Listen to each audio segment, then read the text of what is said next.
what's the name key, the virtual key, so I can just use my phone Uh and oh. I know what that means when that beat drops. Hey, Hey. have y'all noticed that every time, well, that every time the beat drops, he does that. Hey, Hey, I'm walking, yo, I'm yo, walking yo, in the car, it so is. I feel some type of way. Hey. Hey, I might have to send one of my kids out to go get my water because I don't have my water. I Hey, don't we have my might. contacts. So We might have to fire up Clubhouse late because the streamer battery is dead. It needs to charge for about 10 minutes. That's fine. I don't mind because I didn't even know. But you know, the crazy thing is, I can. We fired it up last week. Let me put my phone on silent. You know, did nobody even come, huh? No. So we had like maybe like 15 people, but it's not like as big as it used to be. You know what I mean? Like when we was in and we were like in there. But well, it's odd. Like, first of all, it's odd, and second of all, people are expecting. You know, they have a certain expectation on Clubhouse. So when they get on the screen, I mean, when they get up to the stage, they're expecting to see different circles or glowing in gray instead of just one thing, everybody coming out of one. So it's not even as immersive as people are normally used to. And we don't even do like the Tuesday Clubhouses. We don't even really do no more. No, here comes your nemesis. So we got to there's either two things that need to happen. One, we either need to get on and start doing our Tuesday Clubhouses again, or why we never ever stopped it. We start, well, you know, because people wouldn't come, you know, like us, not the crowd, but it needed the commitment that we had to Clubhouse kind of change. Okay. And so, you know, people aren't used to seeing, people come for their favorite talkers. You know what I'm saying? There's certain people that want to see Colin every week. There's certain people that want to see Chris every week, and Steve and Robert and Shan. And if they're seeing if they're seeing it inconsistent, then it kind of falls off, and it falls off subtly. But because it's 13 of us, it encompasses the entire fall off. So that's the reason why. So we either need to get on and stay on and do what we're supposed to do, or we start rebroadcast, because this is our 15th show. We can start rebroadcasting this show throughout the week. So that's what I started to talk to you about, because I know that my church does a rebroadcast, and I was trying to ask our social media manager how do they rebroadcast it. So what I think they do is they just do a brand new link. Am I choppy? Yeah, we hot. Hey, Melanie. We hot, huh? We hot. Hold on a second. Somebody said in the chat they're definitely here for their favorite talker. Vegan 4C. Who's your favorite talker, Vegan? I know, right? hey, Princess. It's good to see you. What up, Vegan 4C? Who you here for? That's what they want to know. You want to know who you here for. Drum roll. Brrr. Will it be Colin or Colin or Colin? Shahid is in the house. I'm gonna go with D, Colin. Shahid doesn't know how to work his camera. Hello, Princess. Hello, Miss Melanie. Leah's here, our favorite. Oh, and Colin, you were saying it's so. You know, I have Sony and Canon. My Canon camera is just as good. It's, you know, it doesn't matter. The camera itself doesn't matter, especially for depth of field, the bokeh that you was talking about. It's all in the glass. It's all in the glass. This is just an A6000. This is an old A6000 camera I'm using. So it's an old A6000 with a 50 millimeter. This particular lens is a 50 millimeter 1.8. I got it wide open at 1.8. But if I was to use my like my L glass on my Canon, and I put up my 5D Mark III, it would be even better than this. So a lot of times it's not so much the body. The body is all about your features and how you shoot. Make sure you pay attention to that. It's about the processor. So processor does matter. Also, well, yeah, but they don't matter. They don't matter so much past 2000 and let's say 14. 17. After 2014. Yeah, 17 is even better. Like, but literally the last, you can't lose in terms of image quality unless you're doing like fucking, you know, you trying to, you know, you trying to do some medium format Leica type stuff, and you trying to print, you doing photo shoots for big billboards. This, mind you, again, like this camera here, I think I bought maybe in 2013, the A6000. It's not the 6400 or the 6600 or the 67. It's the OG. Well, actually, the OG is the 5000. So it was the 5000, the 5100, the 55, and then the 6. It's old. It's an old processor, but the lens is what matters. So anything made after 2014 for basic shit like fucking webcams, you get to go. Well, thank you for the lesson on cameras. Geek out on cameras all day. For all those people who I come love up on talking stage, production. you got your camera lesson. Right. Apparently, we need to get our game up because we slacking. I already done put up some LED lights. Well, they didn't kill the background sound, so that's cool. But man, what up? What up? Hello, Robert. Hello, What up, Shaheed. Muna? Favorite, Chris. Muna, the cutie, Black Muna Ibrahim, the cutie pie is in the house. Good to see her. Vegan Well, for we know who we Carla's here here. Yeah, she here for you. Carla's here. Everybody here for you. Chris, Carla's here for you. Muna's here for you. Leah's here for you. Carla is Lakeisha. here for me only because we like to go back and forth. I'm here for that. I'm here for that. Let me get this thing out. Where are my subscriptions? I can't believe this is the 15th show. And we took a week off. It would have been our 16th if we didn't take that week off. True.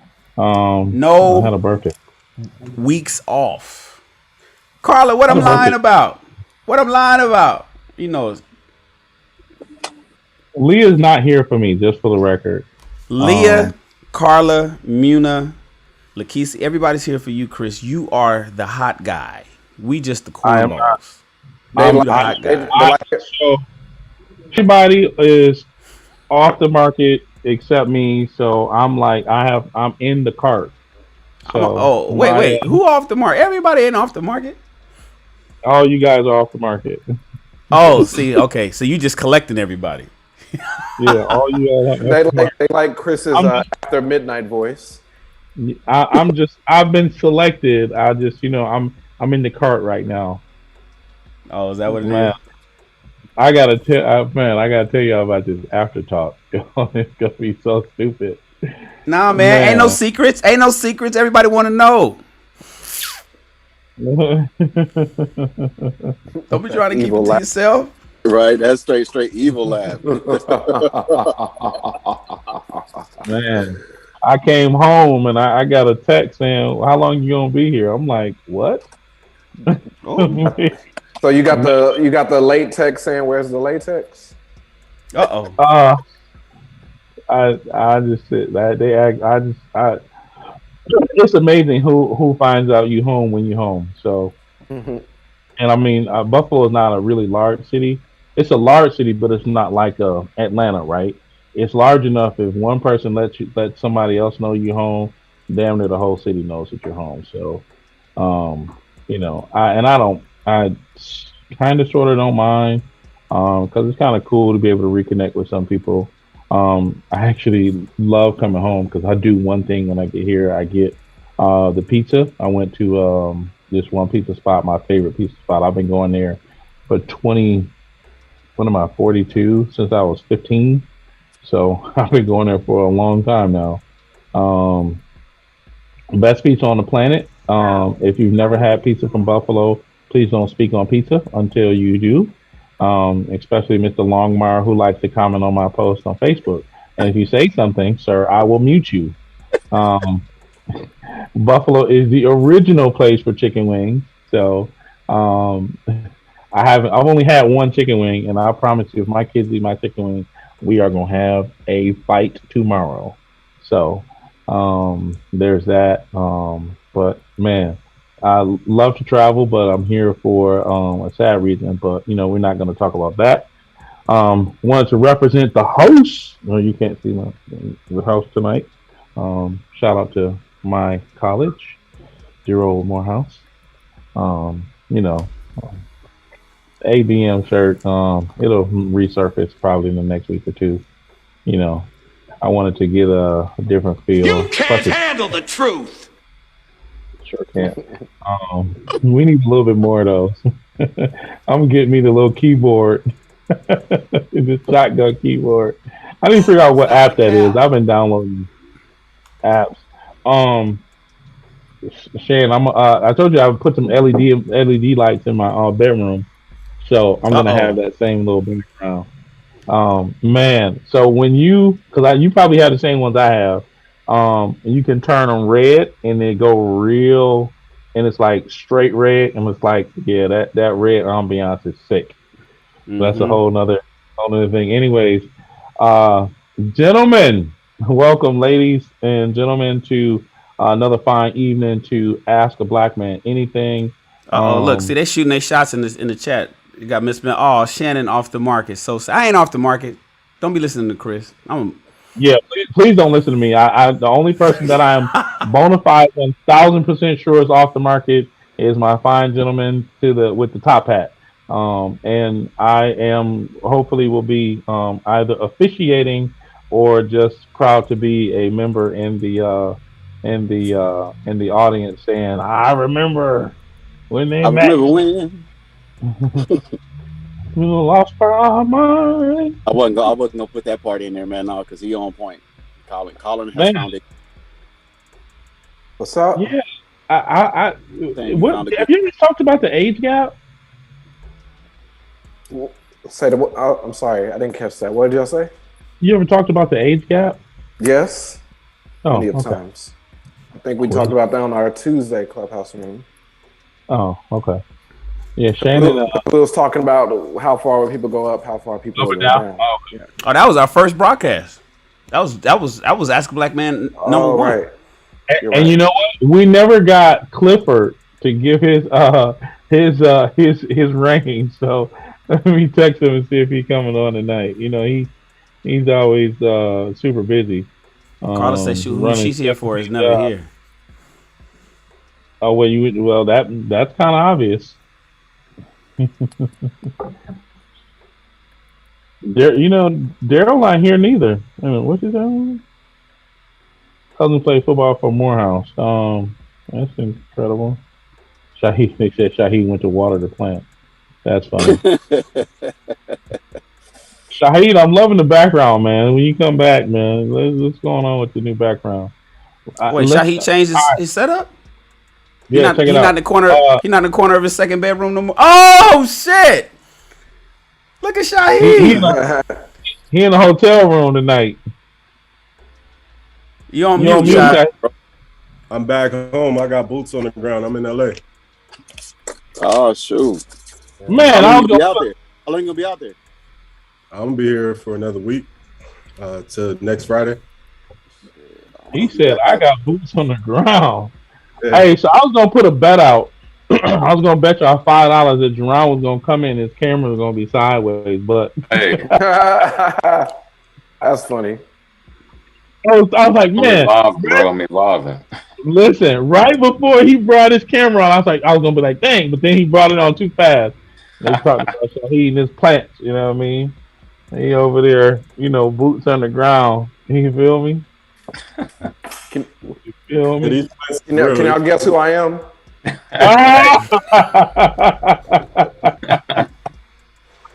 Wait, is that what we doing? Who am I tonight? Guess my name. Hey, you know what's crazy, man? Um, as much fun as we have, and I want to say it, the Euron, Colin, all you guys. I personally want to say, man, I am glad that we don't take it personal, right? Like, we can laugh, we can make jest, and it's not like we wearing our heart on our sleeves and we ribbon joning. I don't know what they call it, ribbon in Buffalo, right? So they call it joning in the South. I heard what is his name? Baker Mayfield saying Raz.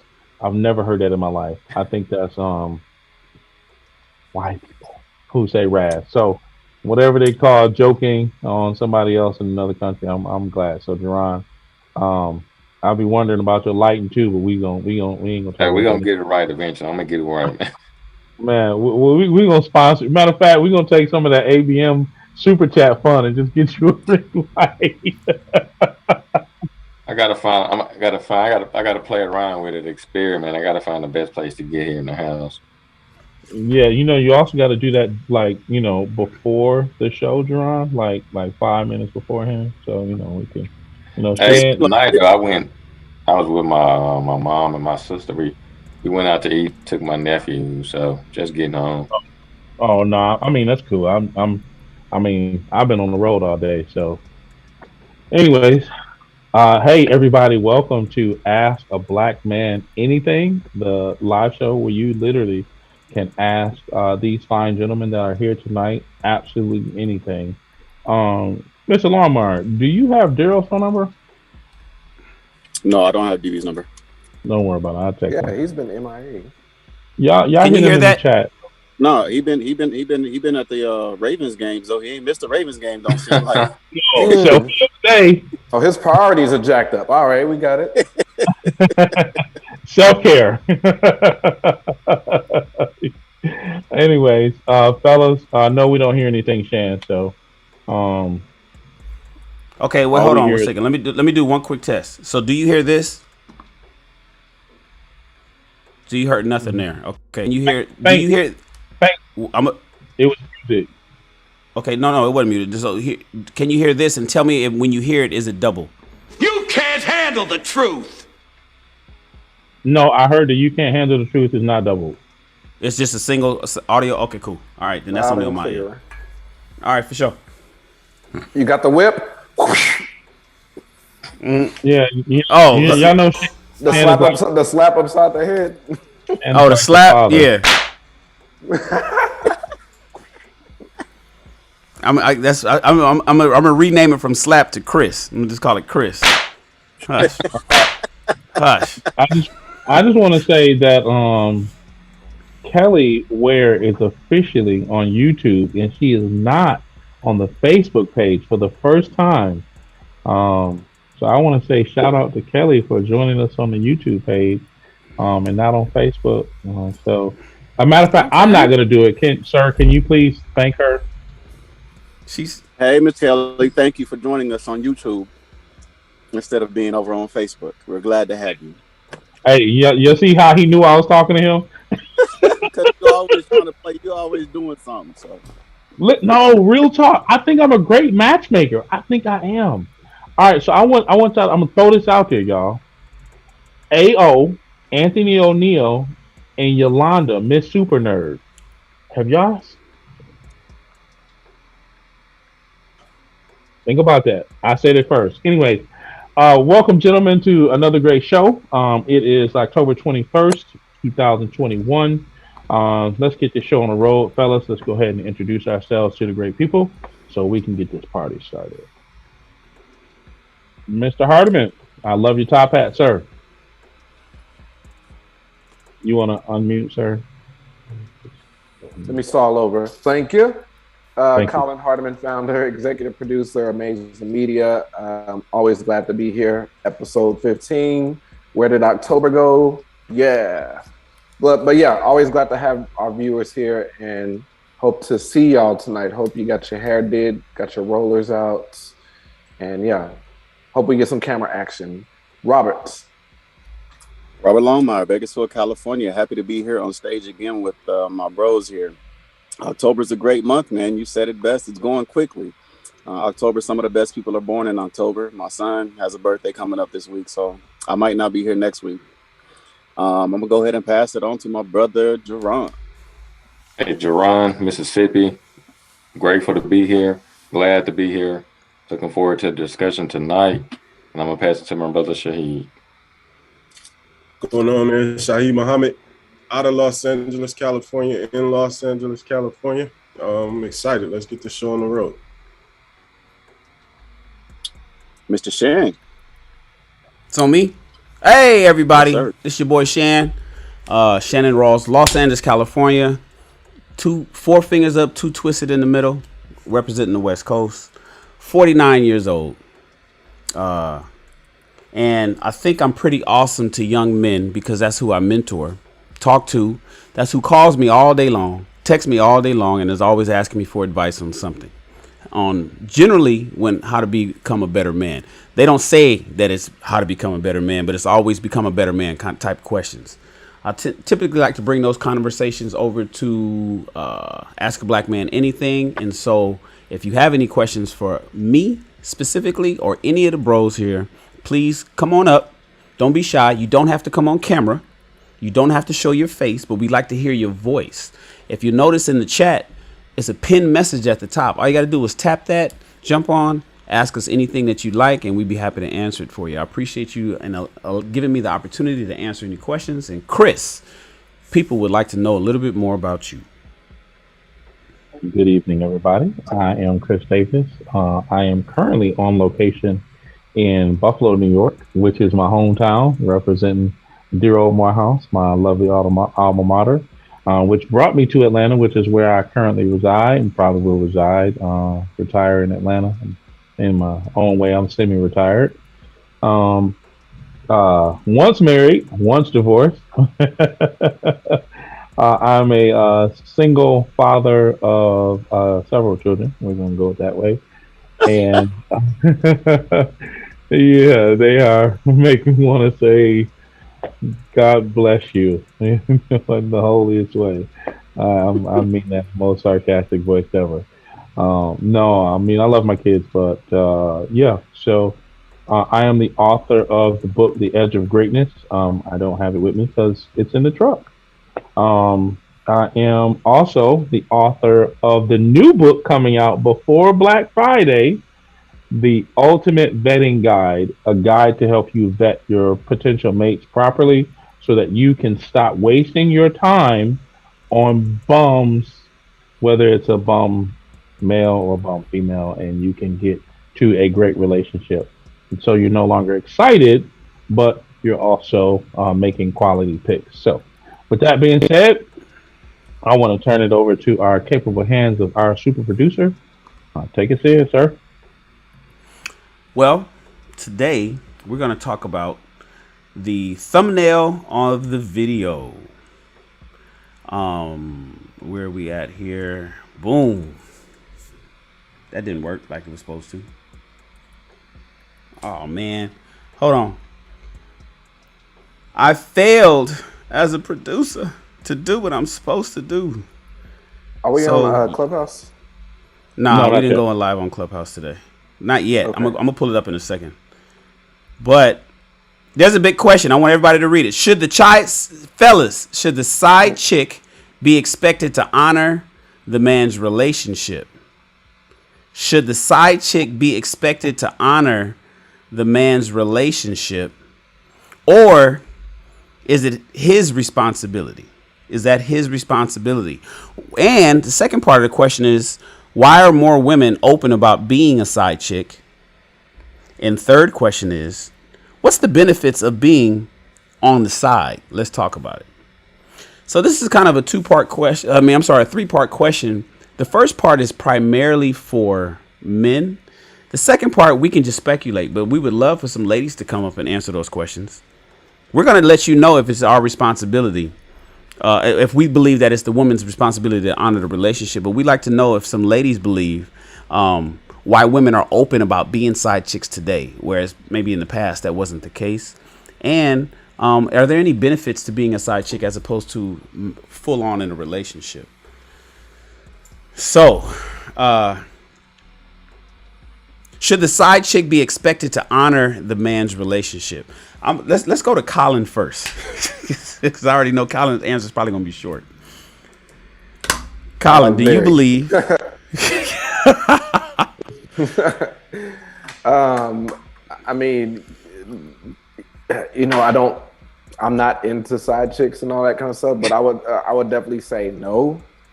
Hold on, give me the question one more time. Let me see that. Should side chicks be expected to honor your relationship? Sorry, that was the wrong answer. Yes, she definitely should, because it should be established that she's the side chick, and there's certain boundaries that you do not cross being that side chick. Not talking from experience, I just know the rules. Next. I knew that was going to be short. He said, let me quote, he said, "I'm not a player. I just crush a lot." Hey, but you're right though. I honestly think the same. I think she should respect the relationship because for one, you knew what you was getting yourself into in the beginning. You know what it was. You know what the deal was, and so a lot of times you know that the person has somebody on the side. It's just like of a person that's married. and they got a side chick. You know they're not leaving their wife. You already know what it is. So at the end of the day, I think you should be required to respect that individual's relationship. Despite how you feel about it, at the end of the day, that person has somebody already. So, I mean, you're just a side chick. So I'm actually in agreement with Colin. I think she definitely needs to respect the relationship that is before her. Mr. Longmire. Oh, go ahead. He was smiling before the question was even read. You can go, Shan. I mean, I mean, I'm Luke not gonna say that Skywalker. I've never. You in Luke Skywalker mode tonight? All right. Look, I've never had a side chick. I've never cheated when I was in a committed relationship. But I haven't been in that many committed relationships. I've been in. Okay, so let me. I've been in lots of relationships. I've had lots of sex. My body count is embarrassing. But when I'm in a relationship, I'm in that relationship. So I've never had a side chick. I've had the opportunities to have one. I've had people that wanted to, because generally speaking, when I get into a relationship, the woman that I'm with is like kind of really amazing. And so a lot of women, often, in my opinion, I think they become side chicks sometimes because they want to be able to see if they are as amazing as that man's main chick. I've never had one, so I've never been interested in cheating. I'm kind of like a monogamous type dude. I just into one woman. So if I'm committed to somebody, I'm committed to them, right? The thing is, if you are a side chick though, you knew the job was dangerous when you took it, and there's unwritten rules. There's unwritten rules in side chick in the side chick kingdom. In the ism. Yeah. It goes without saying.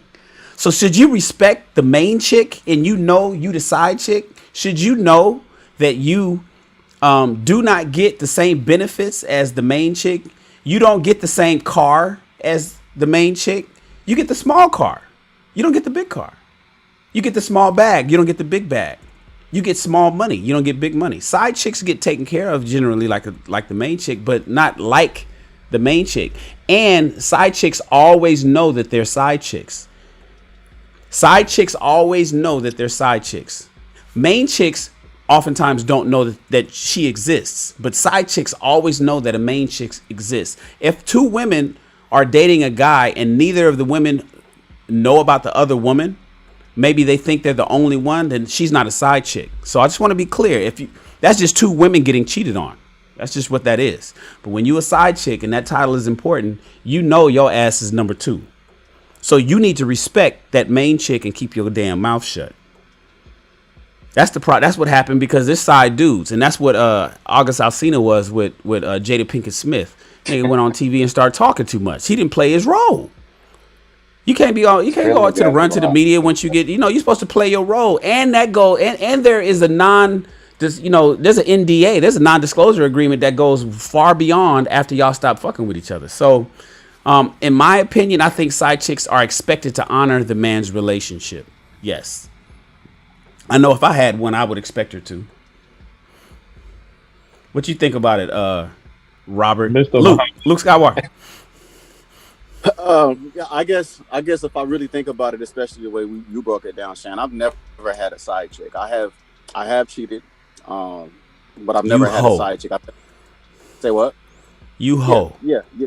I've ran the streets. Hey, real quick, hold on, Rob. Hey, what's Wes's other name? Never mind. That's Wes. It's got to be Wes. Hey, I'm laughing though at the fact that everybody making sure they say that, hey, I never had a side chick before they. Because I mean, if by defining it, you're actually taking care of someone else that's outside of your relationship, and you're having a relationship with that person. No, never that. It's either we cool, but I'm not paying your bills. I'm not taking letting you use my car or anything like that. We're not really going out on dates or anything like that. It's we meeting up and this is what we're doing and I'm on my way. Beyond that, it doesn't really leave room for expectation for you to try to take the number one spot. Dang, blood! She don't get the company car. You don't get you're not taking care of the side chick. So, Robert, are you saying that the number two typically believes that she can be number one?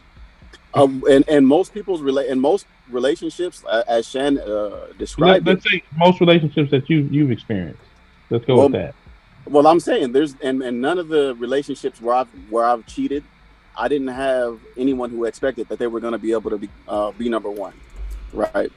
Um, I never took care of them in that way. It was not I'm here to take care of. Like, nah, I'm scratching your back, you scratching my back, we on our way. So, but yeah, generally, I mean, I don't. I have different views on it at this point in my life, and really, I don't even really like even talking about the possibility of having side chicks. I feel like that's just not. So I'm trying not to go Luke on y'all. I'm trying not to go. So so so for so long, oh so long for this night I pray. Um, because Living in the I, sky. I swore he was Mr. Mushy, Mr. Faithful, just a good guy. And He When have still I said is. that? Chris, all you have to do, When Chris, I've just wait always until Destiny gets here. I've always I've always said I've don't never listen, shied away from don't ruffle Kelly's feathers. Did I say that all along? I didn't mean that. I didn't mean that. I'm sorry. I've never shied away from my history really. No, I've never said that I was innocent and that I never cheated and I never did all these things. I was bad. I was real bad. But I tried to walk away from that. So even when we were having conversations about side chicks, it's like, Thank what's you. the point of really having a side chick at this point in life? Like that's a conversation for those in their 20s who maybe think that that's the way that they're gonna get the best out of life by having somebody extra. But for us, that's is really not even a conversation. Robert, have you ever went to a birthday party and had cake and ice cream? Hey, I had plenty of cake and ice cream. I've had my share of cake I and mean, ice cream. so that's kind of like the bit. I'm being facetious, just for the However, record. however, what you do is you find somebody that is that damn cake and ice cream all in one. You put it all in the same plate, baby. Oh, they a pie a la mode. Yeah. I am anxious, Mister Muhammad. Please save me from Robert's Nah, tragedy, man. Muhammad ain't got no. They all know where they stand. It's all straight. Yeah, I've reached the point in my life where there's no such thing as a side chick. But even when I was, doing my thing, not being completely faithful in my relationships, I never had established side chicks that had a position. It was more so just a rotation, like, you know what I mean? Nobody had a position, you know what I mean? And it's but they honored that. They honored it, like, you know what I mean? It was, I'm gonna just say it, like, to me, I look at it as like it's an honor and a privilege to deal with me. So you can have what you get or you can have nothing at all. Know your worth, And, King. Know your worth, yeah, King. I mean, Talk that so talk, it's Shaheed. like, so for me, it's like, you it's up to you. I've already gave you the ground rules. Uh I've already laid it out for you. It's take it or leave it. Like, you know what I mean? Like I say, you could have 30% of me, or you can have 80% of that dude just because he giving you 80. You know what I mean? So but the established, everything is established. You know what I mean? So I think if you choose to sign up for that, you should honor that. You know what I mean? And understand, like, you know what I mean? Because we as men, we as crazy as it sounds, we still move with a certain level of ethics. So if I have a side chick per se, and you choose that position, when the main position comes free, what makes you think you getting that role? Because you've already showed what your value is. So for me, it's just like I can't, you know what I mean? Like, I don't mean we don't shift around and move in position. Nah, we look for another star player. Like we don't pull from the bench looking for the star player. We go get a new star player. Which is this whole conversation reminds me of that "Stay in Your Lane" commercial. Or was it a commercial? This is It like was this on whole "Stay in YouTube. Your The Lane" Stay in Your thing. Lane Yeah, Insurance. Yes. yeah. Stay in Stay your lane. know your package level. Mr. West in the building. What's going on, sir? Mr. West is in the Hello, building. can you guys hear me? You're a little We Yes. low. can fine. Might want to turn your A gain little up low. a What little about bit now? there. A little bit Yeah, more. you good. You good, smooth operator. Depending on what voice you're What's talking going with on? today, right? What's that? Depending on what voice you're talking with today. If you're going deep, passionate West, or if you're going to talk at a regular audible level. Man, I'm just doing the best with what I got. You know. Nah, that nigga Let here, he recruiting. Great, He recruiting. great to see He's in you, recruiting Fines. mode. Hey, West. I want to say thank you, Wes, for having your camera fixed when you got on the show. I was just about to say, Mr. West, your cameras seem to be having a focus issue. Right. Yeah. It keeps going out of issues. I focus. don't know how and long keeps I'll it back in. be able to They hang in said today. they can't focus on you. Isn't that a song? Baby, can you focus on me? Answer the darn question, West. Wes, the question to you, sir, is: should a Yes. side chick be expected to honor the man's relationship? Yeah, absolutely. I mean, we have to honor all the contracts that we make and agreements we make, right? So, you sign up for a lease, you're expected to abide by the terms of the agreement. And just unless there's something special about the particular agreement that you've made that's not standard, I think we all know what the agreement is when it's when there's a side chick. It's an unspoken agreement, and it's, as I think quite a few of you have mentioned. Yeah, you get what you get, and you be quiet, and you be happy, and that's it. And if you need something outside of what a man can provide, that you've made this agreement with, I'm not one to carry it to have a side chick. I never had one when I was in relationships. I mean, well, yeah. I just want to point out the hypocrisy of the comments that says I've never had one when I was in a relationship or in a committed relationship. Right. So I'm a marksman with words. Right, I'm a marksman, so I am clear that I hear what you're saying. I forgot you went to Morehouse. My bad. Listen, no, you can't forget. You can't forget. It's literally right there. Today. It's literally right there. Okay, today. so when I was married, I never had a side chick. I was 1,000% committed, and I went through extra. I made sure that I avoided even scenarios that would even put me in jeopardy.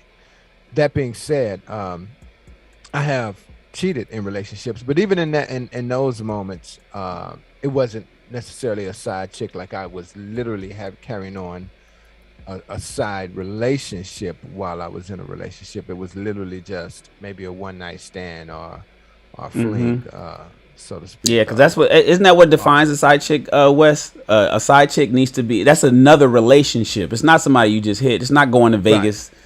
You know what I'm saying? Right. It's somebody that you may, if it is going to Vegas, you're going to Vegas consistently and you hitting that a few times a year or whatever. Right. It's a whole nother relationship on the side. Absolutely. And so a side chick, you got certain obligations you got to keep up with as well to that side chick. So, I mean, that's, you know what I mean? That's an affair pretty much. Yeah. I think we should say, full disclaimer, we are simply answering this question right over here. And we are not condoning side chick relationships. We are simply answering this question right here. So I'm gonna actually jump in right there. So I will condone or say that I allow or give place for whatever you want to do. Doesn't mean that it works for me, but if that's what you want to do, you go and do whatever. You go live your life. And so for my answer is I have been on both sides of you hoe of the story.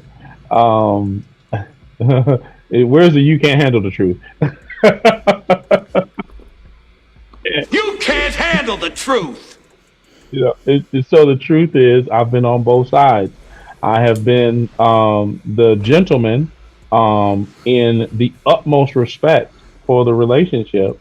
And then I've been on the other side where I've had somebody who had to respect my relationship. Um, yes, I'll say that's the extent of what I'll how I'll describe it. And I think to kind of, and there's no justification for it. What I can say is that I know that I was in a place where um, I was trying to Vulnerable. You figure were things out. vulnerable. No, Were no, you vulnerable, sir? Wes, sir, can you raise your tone of voice when you speak to me, please? Talking We your we are man voice. not we are not going with the Radio Raheem voice, okay? No, but in all seriousness, I realized that there are a lot of mistakes and a lot of hurt that happens, but that's not what this particular thing is talking about. I think that it's a responsibility for both parties to make both parties, so the man has to honor his relationship. If he has somebody on the side, right, or even if he doesn't, he has to honor the relationship. That's his job, in the relationship to make her feel safe, protected, provided for, what have you. But if he has somebody on the side, and that's what he decides, right? He's also supposed to make her respect the relationship, because there are times when a woman who is the second woman gets out of line on purpose. And because they get out of line on purpose, he needs to make sure that the line is very clear, that this is the line that you don't cross. You don't call my house. You don't show up to my job. You don't, send things here. There are things that you need to do.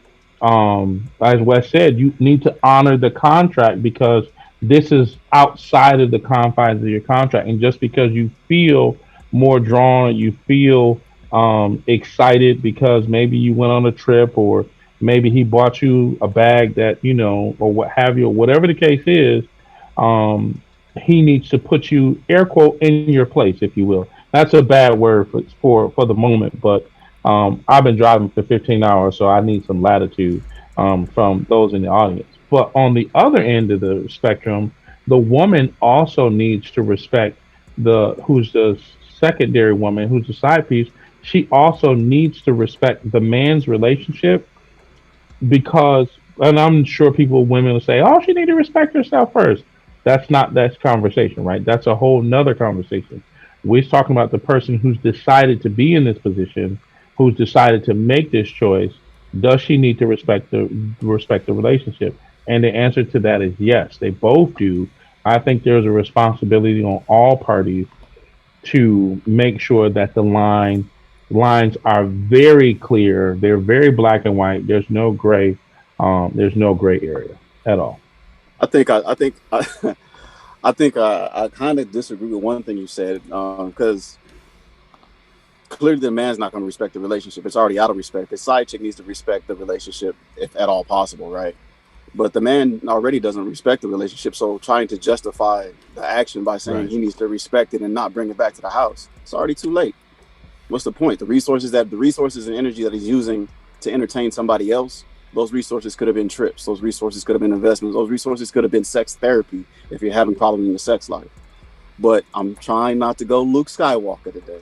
You I'm trying just not to went. go Yoda on yeah. I'm trying not to go Yoda. I'm trying not to go Yoda.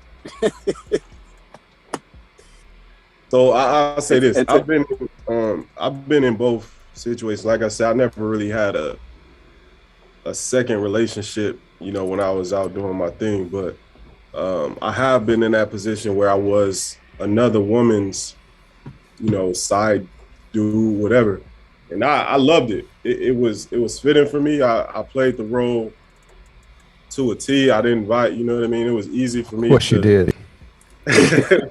It was easy for me to respect her boundaries and their relationship and whatnot.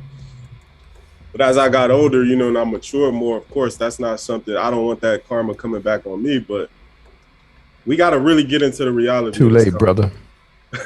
we got to Karma's really coming. get into the reality of the situation. And now let's talk about the benefits. because, and this is where I stopped using the term side chick, and I say maybe like comfort piece or side, you know what I mean? Because side chick, side piece sounds so derogatory, but I tell people all the time, like, it's so many people that believe that they're in, well, they are, I'm not even gonna say believe, that they are in, wonderful relationships, the relationships are flourishing, but they never give credit to the outside elements of that relationship that have that relationship functioning and maintaining. Now, when it comes to this idea of a side chick or a side piece or a side dude, of course, everything is off limits, but it's so many outside elements that we have within our relationships that we don't give credit to. Like I tell people all the time, like, as a woman, that ladies' night when you go out for drinks with your girls, that's necessary, and that's keeping the relationship functioning. That poker night or night where he go out to hoop with his boys, that's an outside element of the relationship that's keeping that relationship functioning. Now, I'm not, again, my relationship, how that's set up is completely different. It's not what most people are used to. But some people, their outside element to the relationship that has it functioning and maintaining and flourishing, it's a person. That's the reality. Like, and that's the scary reality that a lot of people don't like to dive into, but that's a realistic reality. That's 100. Yeah. That's 100. Even from my perspective with the things that I did, like just having something extra to do, even if it was another woman or whatever from time to time, that in itself, and I feel like it's an illusion, but that in itself does kind of like rejuvenate the relationship, kind of makes you feel a different way whenever you come back to the relationship. At this point, I feel like it's an illusion that we put on ourselves. We feel like we're getting away with something or whatever the psychological part is that goes along with that. But I agree that those outside influences are key. I agree to the point that I've started to learn to accept, like when people come into a relationship, we have had our past relationship, we have our female friends, they have their male friends, they have connections that we don't understand. A lot of these connections are people that actually pour love and happiness into them.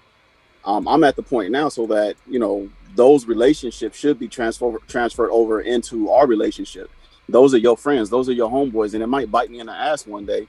But I'm like, shit, you want to go hang out with your dudes, go hang out with your dudes. I'm going to trust you with that because those were your people before I got here. Those people were pouring into who you are today. And why would I want to take that away? Why would I want to be the one to say, hey, you cannot still keep those elements of your life with you? Because, and that's what I tell people. We get in relationships and we become so territorial. Like we view our partners as a piece of property. Like even the language that most people use in the context of relationships, they say shit like, oh, I don't like to share. I'm not a piece of property that you could just decide if you're going to share me or not. You know what I mean? So, and also it's just like, we only care about that outside element when it's threatening to us. Like if I said, I got a coworker, she's 70 some years old. She remind me of my auntie. She has a motherly, grandmotherly feel. You don't have no problem. But if she 27 years old and she look just as good as you, body shape better than yours, now it's a problem. It's an issue. You know what I mean? Because it's that insecurity, that threat there that we don't want to have to face. You know what I mean? But I mean, we don't have to get too deep into it. You know what I mean? I wish some people would come up and let's have a conversation. I just had a thought. Could I share something? I'd like to make an addendum to my my thesis. Listen, it just hit me. This shit is crazy. So let me back up. I want to retract my statement. Here's what I think. When I really think about it, and even if it was me in that position, I think that when the man decides to step out and have another relationship, all bets are off. Side chick do whatever the fuck she want to do. And which is why he needs to choose wisely when if he's going to decide to have a side chick, or better yet, maybe he should go to his wife and come to some sort of agreement between the two of them, and maybe they can choose a side chick together and choose a side dick at the same time. But when I really think about it in my heart of hearts, it's crazy. If you it's like there's no honor amongst thieves, right? So I can't go rob a bank with Rob and then be mad when Rob robbed me. You know what I'm saying? You thief, Rob. It is what it is. That's the game. That's the dirty game you play. If we're being 1,000. So yeah, I'm That's where I'm at. It's crazy. And so if I take that risk in a relationship or a marriage, then whatever the universe decides, whatever rain, hellfire it decides to hit me with, I've earned it, and I hope it was worth it. That's it. That's my thought. I think that's the thrill of the relationship, though. I think that's the whole thing when it comes to the side chick relationship is that, I mean, I really don't have I'm not tied down to you, so I can do whatever I want to do, And it's just the fact that you can go out here and pretty much do what you want to do. I don't have to answer to that person, or, I don't have to do what that person tell me, because at the end of the day, I'm not committed to that person not committed to me. And so I pretty much can, like you said, I can free ball and do whatever I want to do. Then it makes me think about also is that a lot of times I feel like when a person does have a side chick, what's going on in a relationship? And I always go back to, I wonder, is the relationship, has it got boring? Or, they're just not enjoying themselves anymore? Because I think a lot of times when people decide to step out, they step out because they're not getting something in their relationship. So whether that's physically, mentally, emotionally, but there's something that's attracting you to that side chick that you're not getting in your current relationship. It makes me think about it because one of my so working with the veteran population, was talking to a veteran probably about 2 days ago, and we got to talking, and he has a girlfriend, but he's married also though. And then we got to talking about it because I just wanted to see where his mindset was and what he was thinking about. And he was like, yeah, I've been married for about 15, 20, 25 years now. I said, okay. He said, but I do have a girlfriend on the side too. I said, okay. I said, so how long have you had this girlfriend? He's like, I've had her for about 5 years now. Then he was like, my wife just now finding out about my girlfriend last month. So I said, okay, so how did you go about actually getting into the relationship with the girlfriend? Where did it start at? That he flat out told me, he was like, my relationship just got boring. It became very routinary. So, we would do the same thing, and, we would never go outside the lines. We would never do anything different. And so this girlfriend, that's of course younger than my wife, she makes me feel young, and, she makes me feel like I'm vibrant and I can do things like that. But I don't have to give her anything. I just know anytime I want to spend with her, I can go and do that. But I don't have to really give her anything physically or financially. And so, she just makes me happy. And so it just goes back to me thinking, like, when it comes to the side chick thing, like, I'm not required to do anything for you if I don't want to. If you decide to stay there, that's you. But then at the end of the day, I'm not required to take care of you financially or anything like that. So, I mean, it's really just up to that person at the end of the day. That's odd for me to hear, man. It's odd for me to hear. So as I said, I never had a side chick. I never really cheated when I'm in a monogamous relationship and I wouldn't care if I was married to somebody for 20 years. Really? Huh? You said never really cheated. Can you define never? It's two things. You said never really cheated in a monogamous relationship. So is this never really cheated? Because if you're in a monogamous relationship and you didn't cheat, no, I've never cheated. I've never fucked somebody else while I was in a relationship with somebody. So let me remove the really, because that makes it seem like there's levels to it. There ain't no levels to it. I ain't never cheated. Chris, I've never cheated. Chris, can you count how many I nevers he said just now? I never. How many was that? He was unsure, so he had to say it multiple times. He was like, Got it. I want the knife. Look, you hoes, y'all the hoes. Listen. The reality is, why do people stay in a relationship why am I, Robert, and Wes a hoe? But when Shaheed admitted that he's been on both sides, he wasn't. I'm offended. No, he's a hoe too. All y'all Oh, hoes but you just except for said that me. earlier. Yeah, all of Okay. y'all So hoes. All y'all hoes except for me and Colin. Only me and Colin is the wholesome dudes. All of you guys are just well, so you don't gigolos. think that Colin was macking?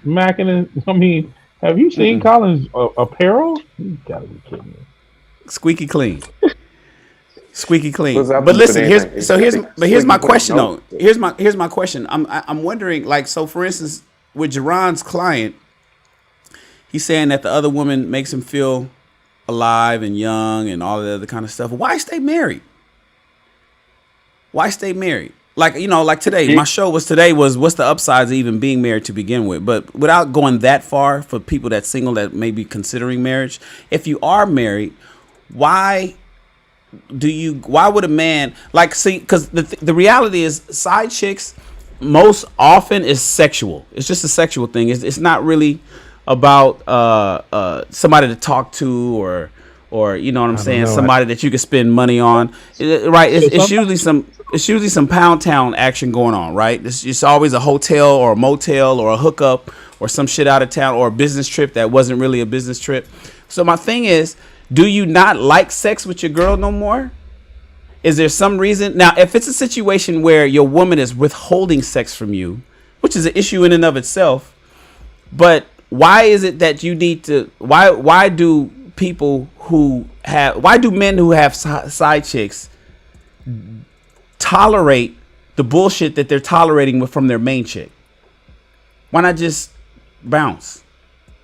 I think so so I think that it goes to it lends to the fact that men don't like to end the relationship, that we feel like we're fixers, right? So the immediate fix is I have a cut on my finger, let me get some tissue and stop the bleeding, right? That's the immediate fix, right? But if the cut is deep enough, I might not tissue might not do it. So now I need to either get gauze and tape it, which is get rid of the side piece and fix the main issue.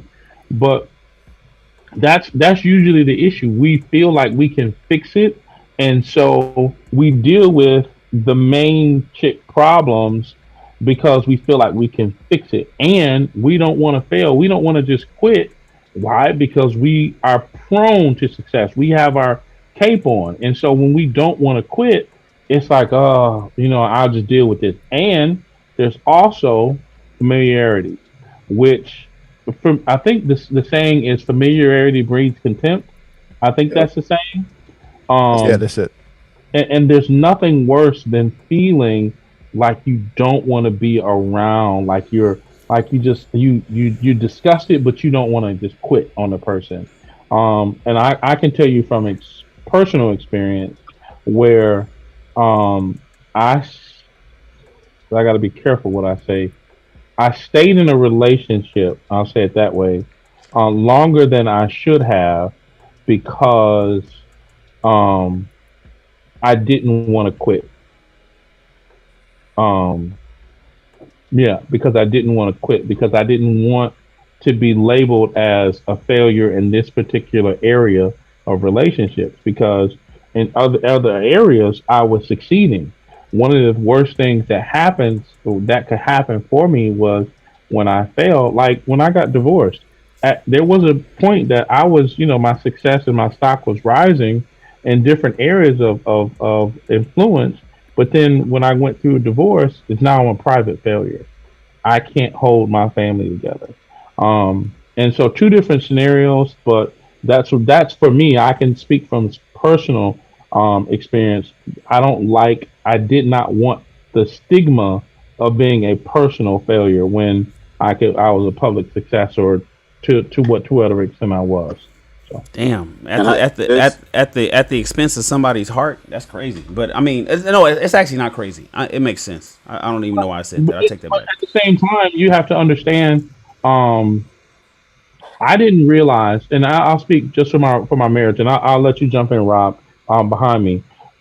In my marriage, my mentor said this to me, and that was probably the most powerful thing that shapes any of my relationships to this day. He said, if this person never changes and they are who they are, the way they are, can you see yourself with them for the rest of your life? And when he said that to me, I made the decision that I was okay with divorce. And every relationship after that. So that's why if when people ask me what are my criteria, I talk about my criteria. And if they're doing the things that I would like and they're doing them before they meet me, then I like them the way that they are. And if they never change anything else, I'm okay with those things. But if they're not doing those things, I'm okay with getting rid of them. But I hope that kind of explains it from the marriage perspective for me. Go ahead, Rob. I just kind of wanted to throw this out there because I believe when it comes to the sexual aspect, why men decide to go and get a side chick and have somebody extra behind the frustration of either the lack of sex or the sex not being good at home is how many of us actually have that conversation. Hey, babe, the sex is not hitting for me. What can we do to actually work on that? I feel like a lot of us, I know I've done it where that, like, if that was the case, I would just avoid the conversation and go find something good somewhere else. You know what I mean? And I think that that's one of the things that as a marriage goes along, we get sensitive and we don't want to hear, you know what, sex ain't working right on either end. The male or the woman doesn't want to hear that. So I believe it ain't never not working right over here. I'm saying, but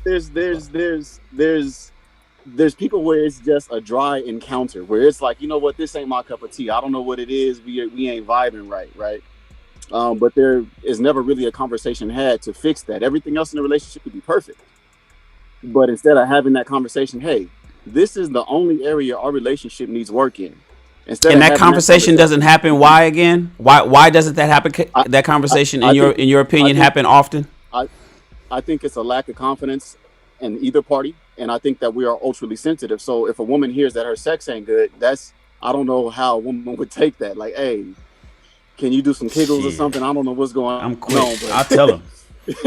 I like blowjobs. I'll let you know if you ain't sucking my dick enough. I'm gonna say something. Okay, but that's just me.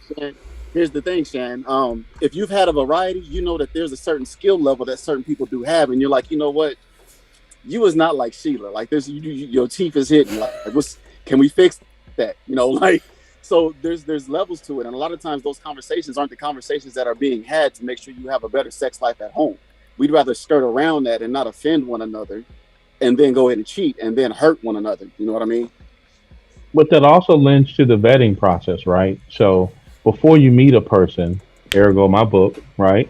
You want to have these conversations beforehand. You want to talk about what is good sex, what is bad sex, what, you know, I had a conversation with a young lady. I said, you know, in the beginning, I'm not.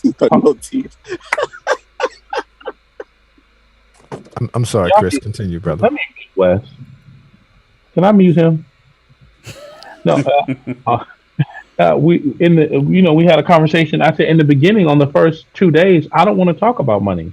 That's none of your business. But as we progress, we want to talk about money. So the thing is, people get into a groove, or like Jerron said, they get so comfortable in relationship, they get so mundane that they haven't explored all of the conversations. And now you're 2, 3, 4 years in, and you don't know how to have that conversation because you didn't have those conversations before.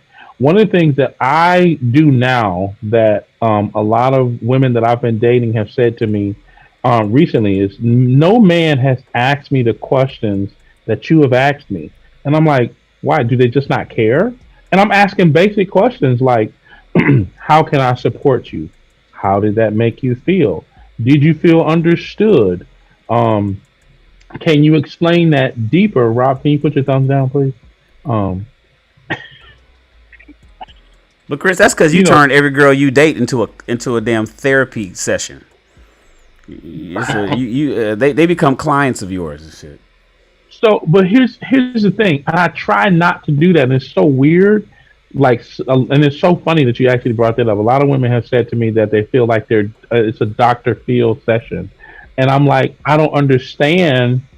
I'm just literally just trying to understand. I literally just want to ask questions so so that I can understand, so I can know enough. I can make enough, gather enough information to make a educated decision. I don't want to not have enough information. Like, don't give me. Uh, I don't want to just be dating you because of hype. I want to date you because I know enough. I understand you at a very base level. So 6 months later, I can say, okay, I know exactly why she did that because she told me in the very beginning that this is how she makes her decisions and this is how she does that. And I can, okay, I can get with that. I mean, I don't want to fail again, so I want to fix all, not fix, but I want to be able to address the things early on for me, so that 20 years from now, I'm still happy, right? So we can have the conversation. If it's bad, babe, listen, so tonight is just gonna be, we just gonna get wham bam, thank you, ma'am. But later this week, we need to get all the emotion and the kicks and the giggles, and we need to get all of it together so that we can have the ba right? The amazing, right? I mean, so Colin, you look Yeah. like you ready to bust a blood vessel over there. What you got, Colin? So, Oh, Jerron. Sorry. I was gonna no, say, no, let's, no. So look. Somebody said it in the chat. The D is the main reason for having the side chick. I'm gonna skip the second question, go to the third. What's the benefits of even being a side chick? Why would a woman? Why in ladies, and this is where we want you guys to cam up and come up to the show, so you can ask if you'd like, but we'll speculate. We're gonna speculate at this point because we don't know the minds of women. You ladies have these conversations in your private circles, and if you don't mind crossing the sisterhood line, we'd love to hear you come up and give us your opinion. We're not gonna go by the chat though. You got to come up on the show. What is the benefit of being a side chick? What is a woman? What would cause a woman to be number two in a relationship? It can't be just dick, can it? Can you be fucking somebody so good that she's the only reason she's there is just to have sex with you, or does it always require more? Does side chicks always require more from her guy, in return for her even being there to begin with? Don't underestimate a quality orgasm for a woman. Quality orgasm in all aspects, because women can have orgasms with multiple parts of their body, inside, outside, nipple. Don't underestimate quality sex. Like that. That is a powerful thing. That you can get a good grip on somebody with that. No, that's a fact. But also everybody don't want the same things. Like, every person is not looking for that ultimate fulfillment. They might just be looking for one thing. It could be some company, it could be some dick, it could be whatever it is that they're looking for. And that person fulfills that need. And they okay with that. Like, we have this white picket fence idea that everybody wants the exact same thing, wants a house, family, yada, yada, yada. When some people, we know from experience, when we had the conversation with the chick that was telling us she was this man's mistress for however many years, and she was happy. You know what I mean? She was okay. Some people are okay with fulfilling the needs that are necessity to them. You know what I mean? Every woman don't want the obligation of a husband or a boyfriend, a marriage, or whatever. What are these needs, though, Shahid? What are these needs? When you say these needs, that's a little ambiguous. Give me a couple examples of these needs that they're getting fulfilled. I've had women that just need a man to just fulfill their manly duties. Like, I need somebody to come put up my TV. Put it on the wall, whatever that may be. Like, I can't speak for the individual woman. It could be sex. It could be conversation. It could be they ain't never just met a man with a certain level of intellect. And that's what they're missing. Everybody's need is different. And that's all that they need. Or it might be one or two things, but we base human interaction off of what we've seen growing up, which is husband, wife, children. Everybody don't want that. That's not what fulfills everybody. So if fulfilling a certain woman is just coming over in the middle of the night, blowing her back in. That's what her fulfillment is. Like, and if a man is fulfilling that, she might accept that secondary role because that's what fulfills her. So I mean that, you know what I mean? Like, it's every person's fulfillment is different. Okay. Yeah, I think in knowing a few women who were side chicks, I think one of the unspoken things, I've heard a lot of reasons why they might be and what they might enjoy, but I think the one common thing that's unspoken that I understood was that there was there was a fear of what's the word? It was just this attachment issue that they may have had, and so what they did was they never wanted to let someone incredibly close to them, and so they were able to, in being a side chick, they're able to get many of the benefits of a relationship, minus having to have their heart exposed and be opened in that way that they are not familiar with, or that they once experienced trauma in.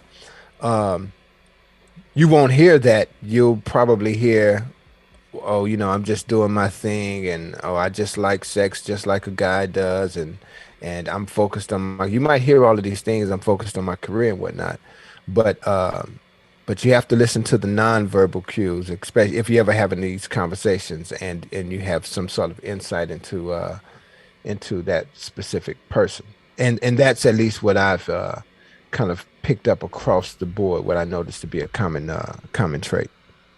I think when that, it's not like they're trying to get into a relationship for a long term. They may have just come out of a relationship and now they have this attachment issue where they don't want to get close to someone. So they just start dealing with somebody, and then they find themselves still attached in a way, and they feel like they're not as attached, but they keep allowing that person back into their life. So they end up being the side chick for a long time. And additionally, what I say is why I feel that some are accepting of the position is that they realize, or they have run into a man that, like Shahid, or like Shan, they say, they're the prize, right? And so they can't have the full part of him. So they'll take whatever piece that they can, and they'll settle with that because that's what is, they're excited about the piece. And I've seen that before. It may not last for years because it may grow old, but some women who value a man higher, has a higher, they rate the man, extremely high. Like, oh, I could never get that man, right? Like women, right? When they talk about Idris Elba, or any of the Elbow. other, who? Alba, not elbow. It's not Idris Elba, Elbow. Alba, whatever is Idris, whatever. You gonna let me mute you real fast. Kick you off, shut your video down. No, when they talk about Idris and all of these other guys, Shamar and all the other guys that are whoever the top celebrities are, I would bet that they would rather have just the smallest attention from him regularly, whether that's once a month. He texted me today. He responded to my DM. I mean, Chris, they're not going to admit that. They will never admit that. I agree with you. Never admit it, but what I'm saying is, if they value him high, they would rather just have that little piece and be happy with that little piece. And that's my summation. They'd rather be happy with the little piece and go on with their life, rather than work to actually find someone who will fit. Because that's the other part. The doing the work. And Shan, now that I'm kind of in the dating coaching space, I hear so many women that don't want to actually put in work to find a mate. They want to just literally exist let a man come and swoop them off their feet, or let a man find them, whatever that means, or what God has for me is for me. That's not true. What God has for you, you have to work for, right? I mean, they some, and I'm not saying all, but some of the women that I've come across in the dating space, they don't want to put any effort in. They literally just want it to fall in their lap. So sometimes what happens is they're like, oh well, forget it. I'll either be single, I'll just get what I can get, or I, I'll figure it out, right? So that's my summation. Now, and I agree with Shahid 1,000%. Some What of them, about and the great what about, majority of them, won't admit it. what about the people that overshoot their value? I think The they're men, both. They think that like it's men out here that believe that they deserve a certain type of woman. It's women out here that believe that they deserve a certain type of man. But in reality, those men and women aren't fishing for you. Like, you know what I mean? and the most humbling thing happens when you are out of your proverbial league. You go after somebody that is, the type of person that you would want, but you're not the type of person that they would want. It's humbling because it's happened to me, right? It's happened. I've done it to women on, like on dating sites. They'll say, well, like I had a young lady, and it's so funny. I'll tell y'all this quick story. Shan always say I got a story, so because I got stories for days now, right? Young lady matched with me on Bumble. This was recent too. I was going actually going to be Instagram content. Matched with me on Bumble, and she asked me, well, what is HWP? And it's height, weight, proportionate, right? Um, and basically, I don't want somebody that's 5'2" and like 400 pounds. I just don't, right?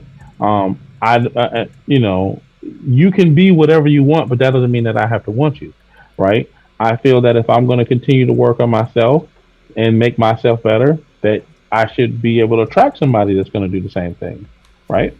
Um, so if I'm going to put in work, you should put in work. And so she asked me, why do I not want a woman that, is bigger? And why do I also want a full body picture? And I said, because I don't want to be deceived by an angle, right? Don't angle me to death, what I mean? And let me see the entire thing that I'm going to get, because if I show up and you don't look like what I think you should look like, I'm going to be a gentleman. I'm probably going to not have a full on meal. I'm going to probably have a shorter date, and I'm going to say it was great to talk to you. Because I've had to happen. So I matched with two people within the last month. One of them said, oh, these pictures are 10 years old. 10? 10 years old? This lady looked like she was uh, 5 years removed from college. But when we called on FaceTime, that's all I got to say. She looked like Auntie. Looking more like Freddie Jackson instead of Janet Jackson. Man, she looked like Are we about to move on? Because I wanted to answer Shan's question before that question. Yeah, I'm moving on to the next topic. So go ahead and close it out. No, so just real quick, Jerron's not in here, so right now I'm the youngest. I'm the youngest in the room right now, right? So I'm asking everybody on this stage, what is the male equivalent to a happy wife, happy life? If you ask Trill, I don't know. Trill says it's happy. Trill says it's happy house. No, happy house, happy spouse. So that Trill is he's on the cuff between us on the dark side and the Federation when it comes to certain issues. And so he was like happy house, happy spouse. The argument a lot of people say in the manosphere and in the red pill is, how can we ensure that it's a happy wife, happy life when it's the man that's providing for everything? He should be the one that's happy. That's the reason why you want to serve him and things of that nature. So the equivalent to happy wife, happy life, and that's really just so. And that whole theme, that whole cliche came from just please don't get on my damn nerves. I think biblically has something to do with a man would rather go up to the rooftop than hear the tongue of a woman or a beguiling woman or some shit like that. Be in a room of a nagging woman. Yeah. Right. There isn't one, Shahid. So the answer to your question is there is not one. There is no equivalent. Just like black girl magic, there's no equivalent to black. There's no black boy magic. There's no equivalent statement that matches black girl magic for boys, and there is no equivalent happy wife, happy life for the husband. Happy dick, happy trick.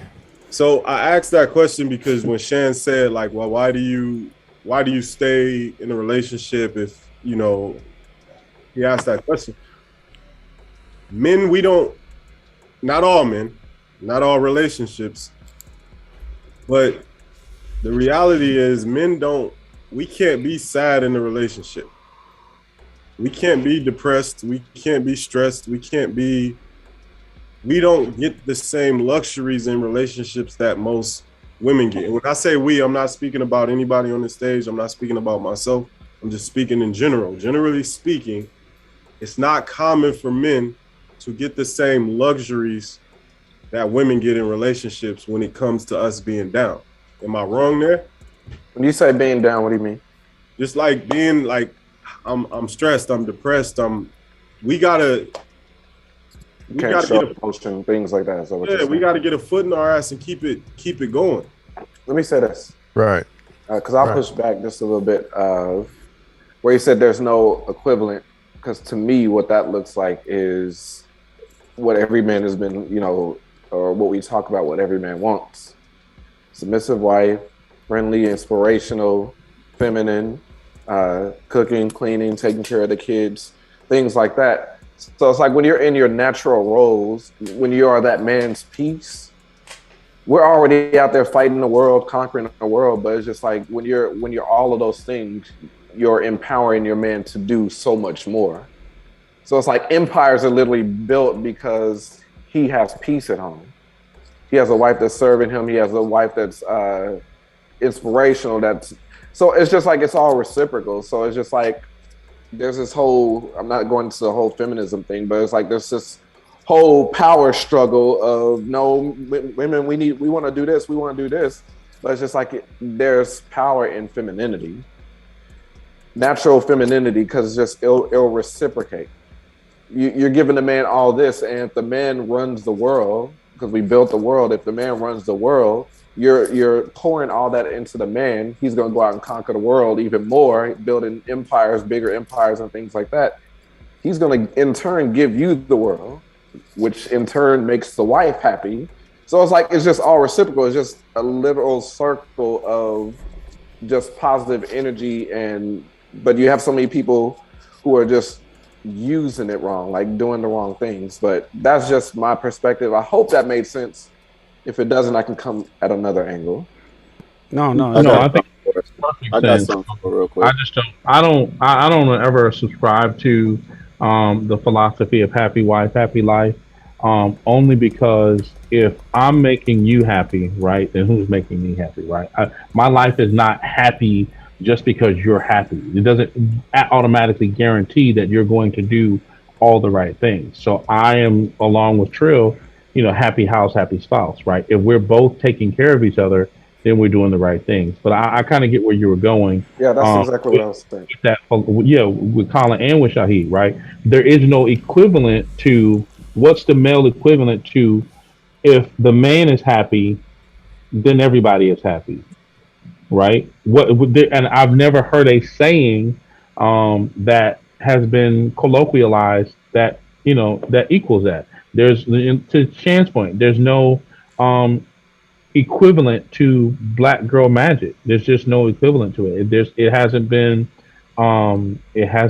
penned, I think is the word I'm looking for. And again, y'all give me some latitude because I've been driving all day. So that's good.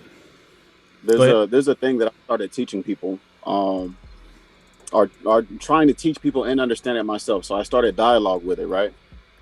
It's the concept, like if somebody is saying happy life, happy wife, happy life, that's kind of implying that love is flowing one way and the other. It's kind of implying that if you make me happy in return, I will make you happy, right?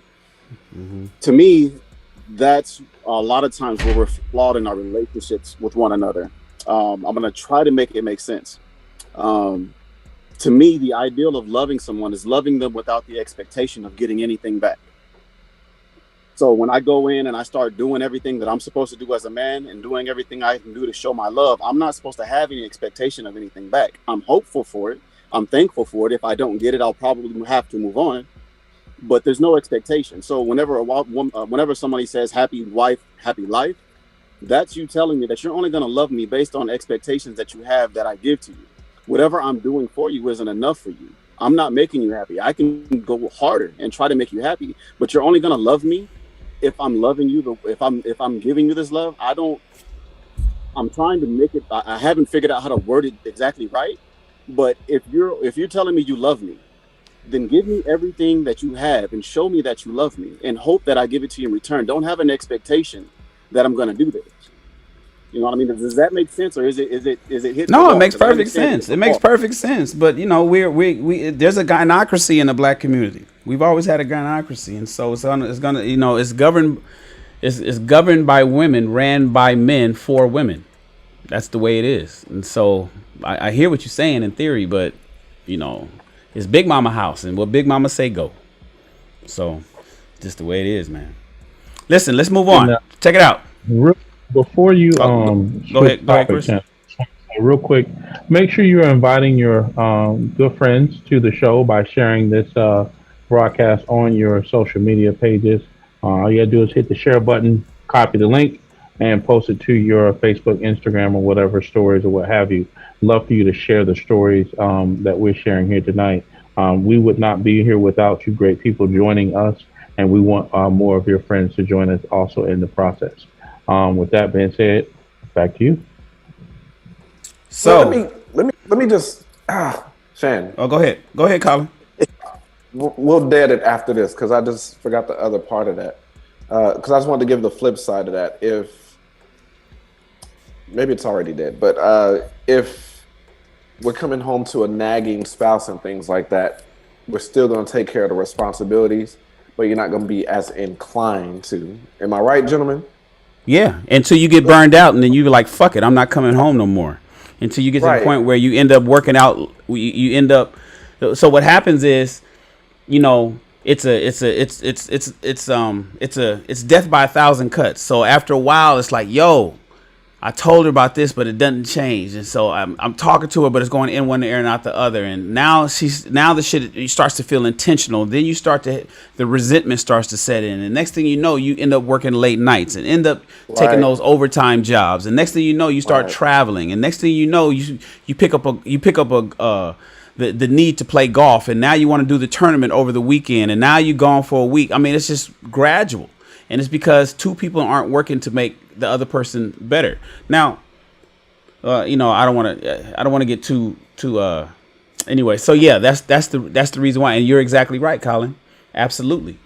But and I've seen it. Like I'll just go over a friend's house and stuff like that, and it'll just be a regular conversation, and then it'll just be like a little. But you didn't do this last week, and it's like, baby, why are you mentioning that? Like I did. No, I'm always having it. It's like we have company. Why are you like downplaying everything that I've done? And it turns into an argument. Then I'm like, that's the friendly side. Like, yeah, I'm gonna go ahead and leave, y'all. So that's the friendly side. That's the friendly side of the 5 Fs. There's a pro tip that goes along with that. If you see your man come home and he's sitting in his driveway and don't come in the house, or he finds a whole bunch of shit to do outside before he comes in the house, it's time to stop nagging. It's time to just let him come in the house, relax, and be loved, because you've been nagging for a while. Don't want to come home no more. Well, you know, that leads us into the next topic, because some of you guys that's been paying attention, you know, it almost seems like there's a gender war going on. I mention this often lately in the black community, where men are against women and women are against men. If you go on Clubhouse, you'll see BW and BM and BM and BW all in the titles, and a lot of the topics are about just black men and black women going head to head. A lot of this stuff is as the proliferation of Kevin Samuels when he became popular last year with the with your average at best video that went viral from World Star Hip Hop. And so a lot of the conversations that we've been having this entire year have been about black relationships. And then Time Magazine just came out with a report last week based on some data that they pulled from 2019. So this was pre-COVID where the data came from, but the report was was released last week, where black women are the least married women in the world at 62%. White women are the next, and then I think Asian women are the most married. So they're Asian women, I think, was at 26%, whereas 62% of black women are single. And we already know the stats of black women being 1 in 4. I think 25% of black women will ever get married. And so as a result of that, there's been a lot of people that's out here trying to help our situation. We have Chris coming out with a new book that I hope everybody goes and purchases. It's going to be very helpful because it's going to let you know exactly what you need to do so you can vet the people before you meet them. That's another problem. We ignore red flags and we just kind of glance over them because we like somebody so much, or maybe the sex is good, and we ignore all these things. And then once that fleeting feeling wears off, those red flags rear their ugly heads. And Chris has a book coming out that's going to help you identify those red flags. It's going to be very affordable, and we expect everybody to grab it. But there is a woman named April Mason. I met her through Chris. She's a good friend of Chris's out of Atlanta. And just this week, April made a startling announcement that kind of hit the dating waves pretty hard. Been a lot of people on YouTube talking about it. I talked to April the next morning after she posted it, and everything's fine. I didn't do any podcasting on it because she's a friend of ours here at Ask a Black Man Anything, and she's kind of a friend of mine, so I didn't want to make it seem like I was exploiting her. But a lot of people have been talking about what she did. Say, April Mason used to have a matchmaking service, and she stopped it in 2013. And so she started becoming a feminine coach for women, specifically on teaching women how to become more feminine so they could get the results that they've been looking for. And so April, just 2 days ago, made a startling announcement, and I'm going to read it to everybody. April put this on her Instagram post. Kevin Samuels actually reposted it, and so did a lot of other people, and people have been talking about it. April decided to say, "Why am I closing my dating academy and getting out of the business of helping women in this way? The same reason I closed my matchmaking service in 2013. And April went on to say this. I'm going to read it. It's not on the screen, but I'll read it to you. "After 10 plus years of helping women in this area, it's time to move on. I have had dozens of success stories from women who are now married, engaged, or dating high caliber men. My track record speaks for itself. However, the majority that come to me have unrealistic expectations. The selfishness, fake everything, think they should be chosen because they have a vagina and good looks. The entitlement, just mean, not knowing the difference between being a woman and a wise woman, and will fight you to be strong, not knowing how to be versus do. Thinking being a feminine woman is weak, or being a pick-me, whatever that is. Placing the blame and not taking any responsibility or accountability for the choices they made in men." April goes on to say, "Being disagreeable, defensive, argumentative about everything, always finding something to nitpick about, looking for perfection. If you mention anything about doing something kind for the man they choose, it's well, what is he going to do for me?" And the list goes on. Now, this doesn't excuse men's behavior. A lot of men think because they are high earning, it makes them high value. Not. I have just made my contributions and impact in this area for decades to come. I have over 50 courses that women who may need help in this area can rent or buy on aprilondemand.com. Link in the bio. New courses will be added. Now, when she posted that post the other day, she went viral, and she pissed off a lot of women.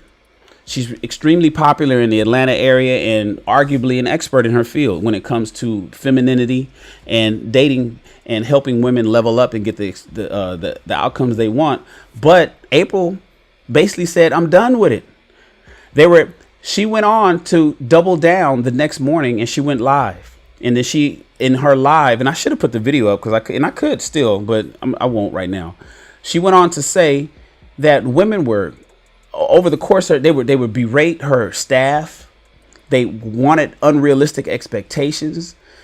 She's even thinking about, I think one of the things she's doing is not getting out of the space, but just shifting her focus. I think she's shifting her focus over to men. So here's the thing, and this is the question, and this is what a lot of people are talking about in the dating game, in the dating streets. When you have a feminine coach, this is one of your own, and ladies, I'm speaking to you directly. When you have a feminine coach who's trying to teach women to be a little bit less masculine, do the things that the men that you want are looking for, and be more feminine, and she quits. She's saying, "My God, these women are coming to me, asking me to basically be a magician. The women are asking me to do magic tricks for them. They're coming and they want the most high caliber men, but they won't even do the things necessary for them to land those men." What does that say about the state of the changes that need to happen for women? I often say, people come to me, and I get lambasted for this a lot of times. I say men are fine. Women are the ones that need to change, because women are the ones that are, one, running out of time. You don't have the time that we have. You just don't. And two, you don't have the options that we have. If like they say in the black community, is 2 million women would still be single if every man had one. And so what does that say when you have women who are out there looking for these kind of expectations, but aren't willing to do the work to make the things happen? Fellas, this question is for you. What do you think? Oh, hold on. Let me swing back. What do you think about women professional coaches? And Chris, you can go first because she's your friend. And I'm not sure if you spoke to her. We haven't talked about this. What do you think when you have professional women being fed up with women themselves? Are you experiencing that? Are you hearing anything? Have you always kind of felt that? Are you happy that women are actually, like women like April Mason is coming up and saying what men have been saying forever? Because they don't listen to us. They think we just hate women. Chris? I mean, they don't listen to each other either. Because once you don't go with the narrative, they flip on you like they flipped on her. Let me let you think for a second, Chris, because I'm not thinking. I'm trying. See, I have I'm gonna just tell y'all a story, and that's where I'm gonna start it there. Rob, you can pick it up after my story.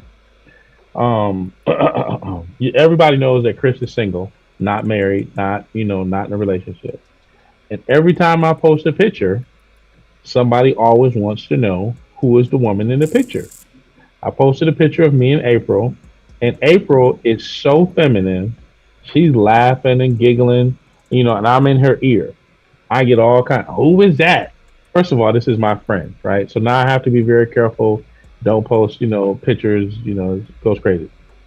That same night that that I was invited to a kickback, she was getting on me about dating a young lady that I had hurt the young lady's feelings. And I couldn't really explain to her that the woman that wanted to date me was ultra masculine, because the woman that was ultra masculine was there. She invited me down. April was at the kickback. She invited me to the kickback. And then April asked me, why am I still single? And I said, I've been dating. I looked at the young lady, some just didn't work out. And April and I had a very interesting conversation. And she realized that, almost to the point where she apologized to me, because she realized that the young lady that she was getting on to me about, that I hurt her feelings, she was like, yeah, she was ultra masculine. because some women work so hard um, to do what men have been traditionally been doing: get the house, get the job, get the money, get the degree. What black men had, black men were then the leaders of the homes, right? But now it's like reverse. Now women want to take the role, but they're masculine in the role of the man, and they should be feminine. And you might say, "Oh, it's because men got out of place." No, just because a man is out of place doesn't mean that you need to take his place. You're still a feminine woman.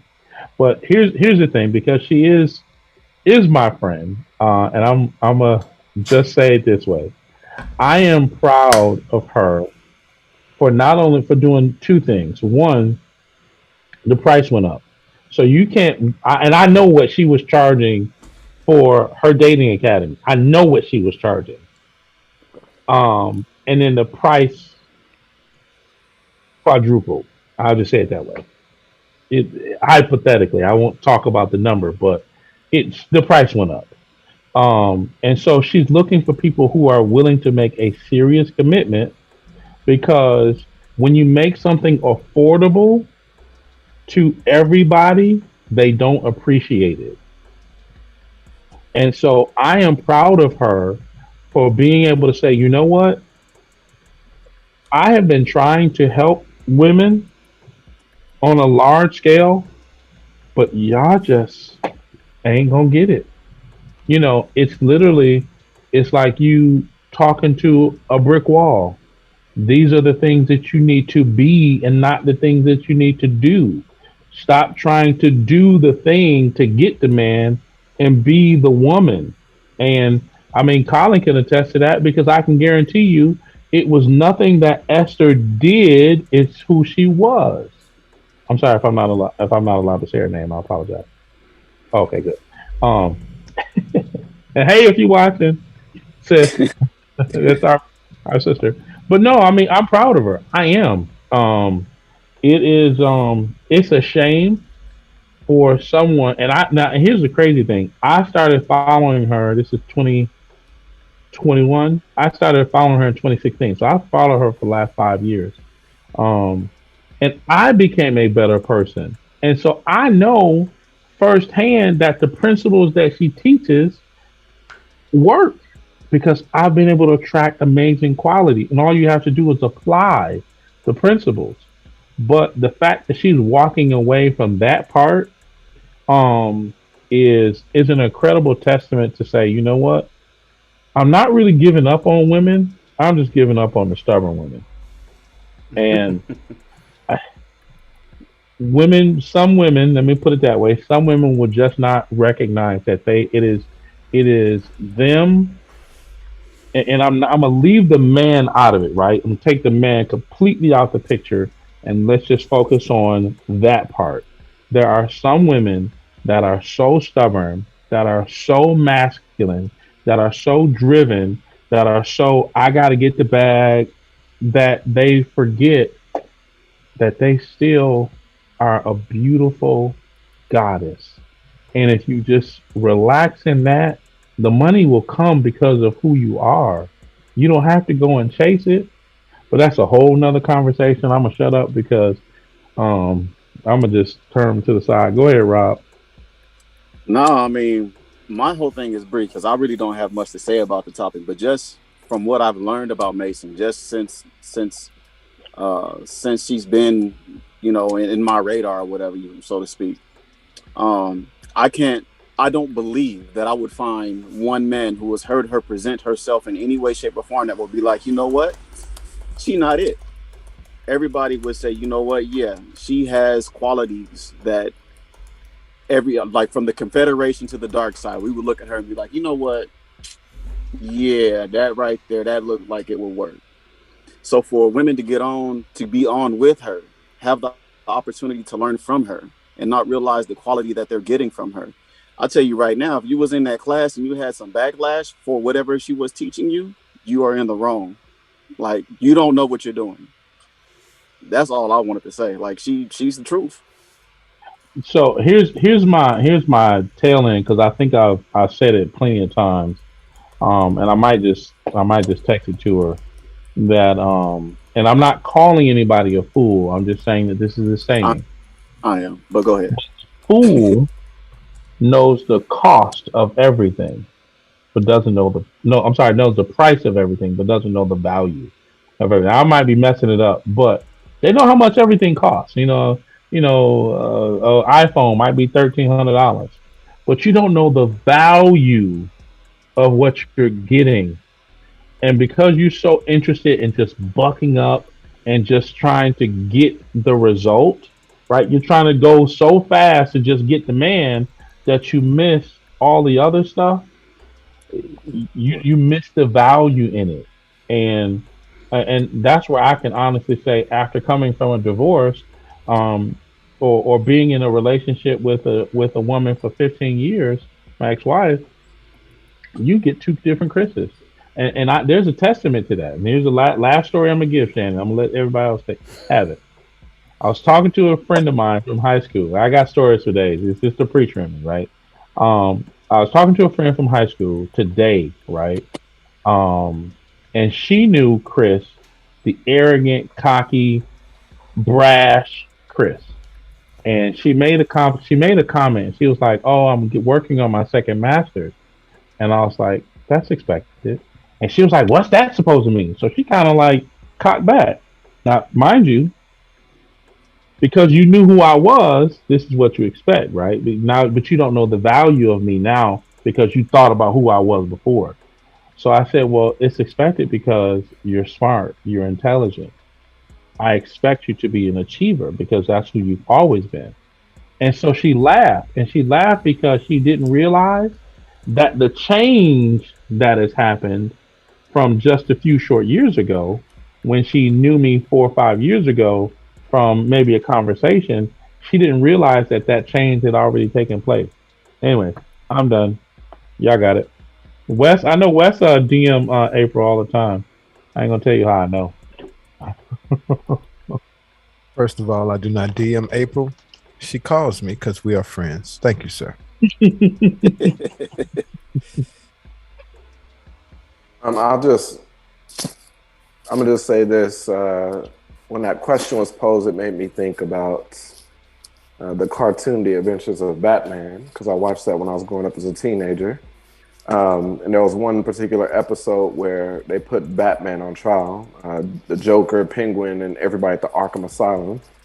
And, they was charging them for all these crimes and things like that, for, capturing them over and over and things like that. But they ultimately found them not guilty. And it's because it's like the attorney brought up a good point that was defending Batman. She said, y'all are responsible for creating Batman. Y'all hate Batman, but y'all are responsible for creating him.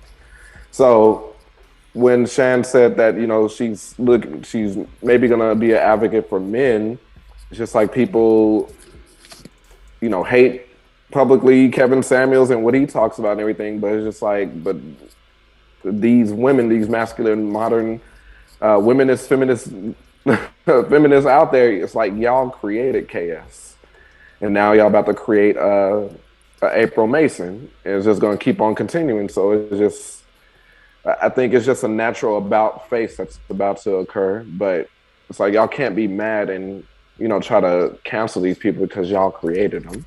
That's all I'm gonna say. This conversation, I really don't like having these conversations because I don't really like getting into the black man versus the black woman thing, or men versus like the battle of the sexes. But I mean, you got to have some type of adversity or struggle, strife, or whatever to achieve the ultimate goal of unison, or whatever the word is, right? But I just tell women like this, like, there are more men in the world that could get the type of women that they want than there are women that can get the type of men that they want. Men don't necessarily struggle to like find the type of women that they like. And a lot of women try to place these ideals of women on men. And I tell women all the time, like, yo, some men don't want what you want. in a man. Like, you know, they don't want that same thing. Some dudes want to just spend a lot of money on young, hot chicks. And that's just what it is. They're not out here looking for the same things that you're looking for. And as long as, you know, we continue to try to impress our ideals upon the opposite sex, somebody's always going to lose. More than likely, it's going to be the woman because your options are limited. I tell black women all the time, there are more quality black women out in the world than there are quality black men. That's the reality. That's just the reality. So that man that you're eyeballing, that you really want, is 5 or 6 of women just like you that want him as well. That's just the reality. So if you don't want to take the time and listen to and acknowledge the thing that the men are saying, 9 times out of 10, you're going to be one of the women left out. I'll leave it at that. You know what's really interesting about what you said, Shahid? I'm sorry, Colin. I'll let you jump in, and it's gonna like a quick one liner, no story, I promise. I have based my philosophy of dating on like who I needed to be, based on what women said that they don't want. Right? They don't want a man that's gonna be inconsistent. They don't want a man that doesn't plan dates. They don't want a man. So I said, well, who do I need to be, Chris 2.0, because this is what women are saying they want. Right? So if this is the man you want, let me be that man. And guess what? Now I don't get these, I get better quality. Go ahead, Colin. Can you explain that a little bit deeper, Chris? Yeah. So when I got divorced, one of the things that I used to hear, particularly on social media, is that men don't plan dates. Men don't show up on time. Men don't care about their appearance when they go out. Men don't smell good. Men don't do this. Men don't do that. So for me, I kept saying, well, damn, if all of these good looking women that seem to be of quality, seem to be, right? And I couldn't investigate because I wasn't all the way ready yet. If they're saying this is what they want, why would I be the opposite? Why would I be the guy who doesn't plan dates, who doesn't show up on time, who doesn't care about his appearance, who doesn't do this, who doesn't? Why would I be that guy? Why not be what they want so That's that logic. I can pick? Huh? But that's logic. Men are logicals. Well, It's logic and reason. that I mean, I guess you could say that, right? But it makes sense if they're saying don't do this. I don't want this. Well, guess what? I'm not going to do. I'm not going to do what you don't want me to do. I'm going to fix those areas in me. So, I fix my clothing. I fix I fix my hair, my teeth. Started working on my weight. Fix my money. Fix my credit. Fix those things, and now I can attract the kind of woman that I want. And you know, like Shahid said, I have the choice to pick. And I'm not saying that the women that I date don't have quality matches, but I do feel like, I probably have had more quality than they have had. So I hope that kind of explains it, Colin. Does it? Yes, it does. Who are you going to Look. Oh, go ahead. I mean, I was going to go off of Shahid's point of, he just brought a good point of if you don't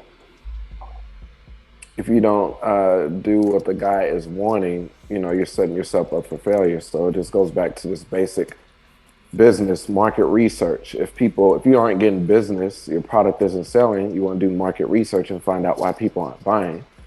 So there's just all these, it's just a big net just being cast out there of why guys might not be wanting them and things like that. And the biggest thing that's a pet peeve of mine is just like, oh, well, maybe they're intimidated. It's just like, we're not intimidated. So it's just like all these theories and everything are being thrown around, but it's like, they're not going directly to the source, which is black men. So it's like, what is it that you want? I want this, and this. Have you gone to that to see what they want? So that, like I said, it will put them in a better position if they just find out what it is that guy wants. I was gonna comment on your thing, Chris, but I've talked too much. So, but anyone else? Please. No, go ahead. I'm gonna listen. No, by all means. Yeah, go ahead, Colin. I did want to jump in, but go ahead, Colin. I'm gonna say it, Chris. You my brother. Brother. Those things you mentioned that you were doing because you heard feedback from the woman is like, I think those are the things you should already be doing as a man on his purpose. Does that make sense? It does. You're not, because it's like you're doing that specifically to mold and yourself for the woman, I guess, you want. But those are also the same things a man on his purpose is going to be or should be doing regardless. I agree. And so if we can have a dialogue here, I started there because I didn't know where to start. So I was freshly divorced. I'm like, well, what do I do? Where do I, which way do you go, George? So I'm hearing, and that was the first thing I heard. Well, we don't want that. Okay, well, let me go and be, and I'm not saying, and this is the thing, I'm not saying that I just do these things. This is the way that I am across the board. Every woman that comes to me, you could ask every woman, they've gotten all five love, they've gotten a gift within the first 45 days. They've gotten physical touch, non-sexual physical touch. They've gotten quality time. They've gotten words of affirmation, and they've gotten acts of service. All five, every single one. And that's because I didn't know where to start. Now that I've learned that this is who I want to cultivate, for me, I'm kind of like, I'm leaning towards what Shan is talking about, where he coaches men. I really want to be in the space where I want to coach men, because here's the thing. If men become better, then the world becomes better, in my opinion, right? Then the dating world becomes better, because now you don't have women heckling, well, queen, go look at that man again. And maybe it's not always him, because if we're right, they have nothing to complain about. Question for everybody, all the guys here. Would you say that would yield the same results? Your scenario and the scenario I just presented? Because like you just broke down your scenario and everything, and it's like that opened it up for the women you wanted to come to you. Would y'all say a man on his purpose, on his grind, you're doing all those things that draws all the women that you would want to you also? Would it be the same, or you think it's you think it's an imbalance? I don't think so. I think you can do all that. You can be in your P's and Q's. You can do all of that. But the thing that Chris is doing, maybe even unbeknownst to himself, is he's putting himself in the atmosphere in which he has a broader reach, right? Just like, if you're on a dating app and you travel, you have a broader reach than just what you're going to get in your city. Chris happens to be on a platform now, and I don't know what he was doing before the platform, but he's in a space where his farm is bigger. You know what I mean? He can plant more crops and pick the right fruit from that.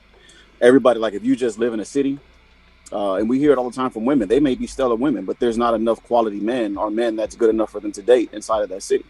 If you're limiting yourself in that way, it's not gonna be there. So all that to say, if you create yourself to be a stand-up guy, to be that great gentleman, but you're in a place where no one else has the mindset to better themselves, you're still out of luck. You know what I mean? You're still not going to find that quality person. And let's just do partially, Robert. Partially because the lady I'm dating now is, I didn't meet her on the app. I was at the gym. And it was because I became this person that I was able to see her, right? And then because of my banter, right, my wittiness, my humor, now, because those are the things that I practice, right, my flirtation, right, because of the things that I practice, because that's who I am now, because she's been in Atlanta for 3 years, and I've never seen her for 3 years. Right? Don't know how long she's been coming to the gym, but it doesn't matter. But I haven't seen her. So to your point, it's not just being in the right place. You got to be in the right place. You can't just go to work and go to the grocery store, go to church and go home. You do have to, like if you go to your local grocery store and you're only in your area, and Colin, I don't want to take over because I know you wanted to jump in. But if you're only in your local, let's say 20-mile radius, right? I when I went down to Savannah, I swiped in Savannah, Georgia. So that's about 4 hours away. I went to Albany, Georgia. That's 2.5 hours away from where I live. I swiped down there. I was I was in somewhere else. I was in Baton Rouge. I was in New Orleans. I swiped down there. I'm changing, like you said, Robert. You got to do both. Become the person, and you got to position yourself. You can't just do one because if you become the person and you sit your behind on the couch, where he gonna come at? If you're a woman and he just come, he not it ain't gonna be the mailman. Get up, you gotta position yourself, and we talk about that all the time. Anyway, Chris is quiet. Go ahead, Colin. Oh, Chris, what you saying is you a serial swiper? Is what you telling us? Like, That's what it sounds like. What's really crazy, and this is the honest. No more stories. Yeah. No. The answer was yes, I am. That's it. That's all we needed. You about to speak again. I literally have just gone through and just was like, okay, let me just keep going through. Absolutely, I have done that before. Yep. Thank you. Wow. That's all you got to say. So all I was going to say was I just wanted to hear from all the fellas. So it doesn't have to be a long explanation, just rapid fire. Yeah. I think they both work. Yeah, I'll be quick, man. For me, I don't really do much for women. I work on myself, and then I'm fortunate. I've been fortunate enough in the field when it comes to women. So yeah, I bet you have, young fella. I just work on improving myself and becoming a better man. Becoming more just integrity. Having better principles just as a human being, and it's worked out for me when it comes. I've never really done much for. Yeah, we know. Yeah. Mm-hmm. Go ahead. You on the mic, Wes? Go ahead. So, so here's the thing. I wanted to pose a particular question. So you can't pose a question to a posed question. Well, what's the question? What's the question? What's the question? I did want to share. So as Chris broke it down. He said he transformed himself to mold himself into what women were saying. The women he was wanting were saying that they wanted. And then the other flip side of that coin was a man on his purpose will draw the type of woman that you need to you. So it's like, is it the same? Is it more? Isn't it? Or is either scenario more than the other? Is it the same or is it different? So I just got three different perspectives. No, so I mean, I think I don't know if you can quantify it. I think anytime we work on ourselves or position ourselves, anytime we work on ourselves, we actually position ourselves for better, and sometimes also more at the same time. But by the same token, it can be less. Sometimes when you position yourself for better, you also lessen the options. You lessen your own dating pool, but it's more so out of choice, so to speak. Like the things that don't match you tend to fall off or not be in your peripheral so much so. So that's my thought there. Shan, were you jumping in on this? I did want to share something with you all in a minute. Well, I think just and I'm gonna wrap up. I'll be the closer on the April Mason thing, but to jump in what Colin's saying, I'm more so with the work on your purpose. I'm the purpose side. I think the working on I don't want any man to acquiesce, modify, change, or otherwise bend to or yield to the necessities of somebody else, particularly women. I want men to work on themselves, become the best version of themselves, and then everything will fall in line. I'm like Nipsey Hussle on that. Last time that I checked. So it's just make sure that you're doing what you're supposed to do to become the best version of yourself, and the women that are meant for you will show up, as opposed to making changes that you think is gonna work, because like Wes said, you're gonna narrow down your options because you're gonna be molding yourself to only a certain type of women, and this may not be even be conducive for your life. But if you work on who you're supposed to be, then the ones that are supposed to be around you or with you, and that one woman that is going to be best for you is going to show up. So that's just what I believe. So, Jerron, did you want to come in? Go ahead, Wes. Oh, is Jerron? Where's Jerron? Oh, go ahead, brother. Jerron sleep. No, I pretty much agree with Shane. I missed the majority of the conversation, but I do. At the end of the day, I believe that as long as you walk in your purpose, at the end of the day, what's for you will be for you. And I just really don't want anybody to get distracted by what God has designed for them. So that's just me personally. Like, I've always been a big advocate of walking in my purpose, doing what I need to do, accomplishing my goals. And I do honestly feel like, when it's that time, then He'll send me the person for me. But I'm not going out here seeking nobody. I'm not going out here getting distracted by what I'm trying to get accomplished. Because at the end of the day, a woman, if I find somebody, I want her to compliment me. She's not going to be all the things I care about. I mean, of course I'm going to care about it, but she's not going to be the only thing that I'm focusing on. So I want to have my stuff together too before anybody even come to me in that way.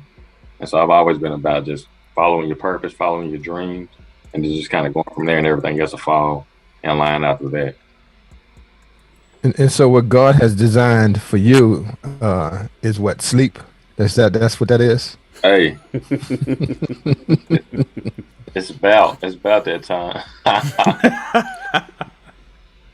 Go ahead, Wes. What you got for us? He gave us that. Yeah, so real quick. So two things. One thing, Shan, somebody in the chat said that those were whole lights in the background that you got going on. So that's the first thing. I don't actually see it in the chat, but I'm gonna type it in there in a minute, and so therefore it'll be somebody. I got my whole ambiance going on over here, huh? This is the bachelor pad. You should see the rest of the cam. house. Got your little whole cam going on. Yo, no. So here's the thing. As you guys were talking, I was thinking about it, and so just follow me for a second. I'm these thoughts are kind of coming off the top of my head, so it might get a little convoluted, but help me out. Rock with me for a second. Okay, so are we not? Is it possible though? First of all, what the fellas are saying, I think, is right, and generally speaking, we adjust and we adapt because that's what we do as men, for the things that we want, for the things we need, for food, for shelter. Like, that's what we do.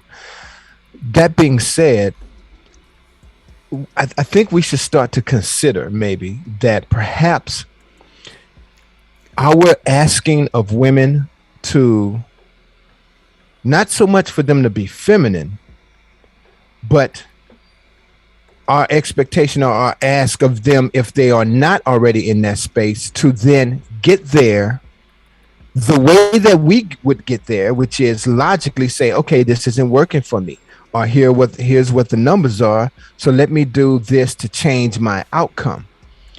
That kind of thinking, and the disclaimer is that I think men and women are both emotional and logical. We just know that women tend to be more intuitive and more in tune with their emotions, and potentially lead with those emotions in great ways that if not for that, there'd be a lot that we'd be lacking in the world, and vice versa. I think men, we're emotional, but we tend to lead with our logic and our kind of singular focus, which has been great for this world as well. So I just want to put that out there.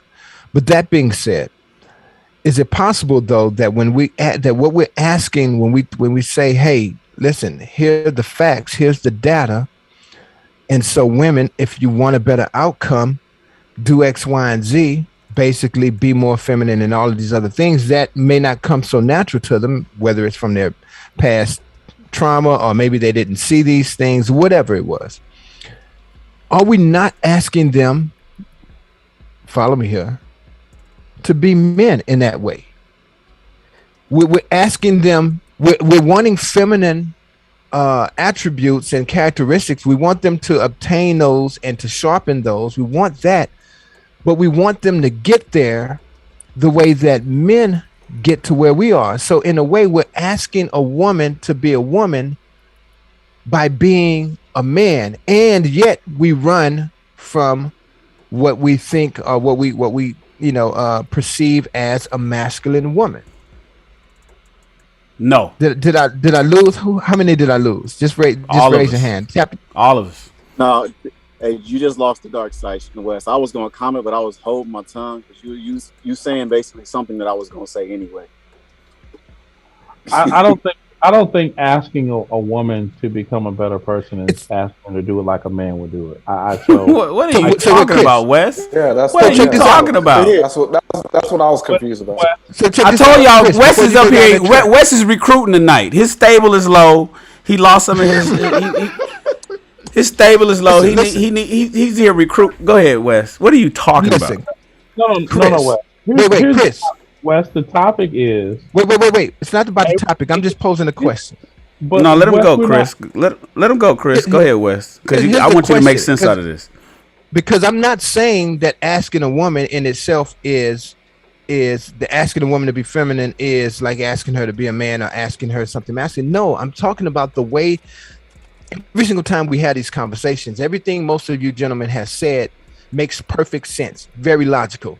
If you want a thing, then you do and become the thing that you want, and you go about it in that very matter of fact, very procedural, step-by-step way that men do.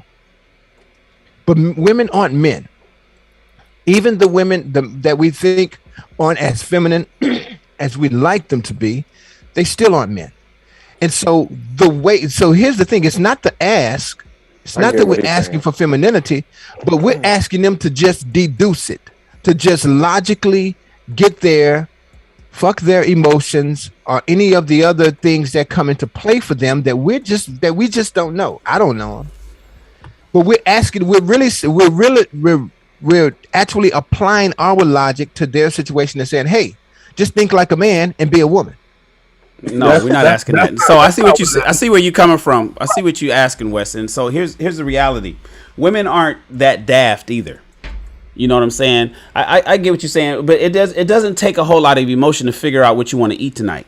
If it doesn't take a whole lot of emotion, and it doesn't require a whole lot of women tendencies to realize if you got to take a dump to get up and go to the bathroom and sit down. So if we're asking women, hold on. Well, here's a key thing. I want you to pick up, but you just said a perfect thing. If we stay here for a second, I think we might make some headway. You just said that women, it don't take a whole lot of emotion to figure out what you want to eat tonight. And I think every last one of us men, when we hear that and we pause and think about it, we actually say, oh, wait a minute. I've been with women and it took a whole lot of emotion to figure out what she wanted to eat tonight. No, and I get that. And that's why I said that. I said that intentionally because the reality is they're not going to starve. They're going to, without removing a man, even though it may be women are indecisive and doesn't know if she wants pizza or sushi and maybe some emotion, she's still going to eat. She's not going to go to bed hungry.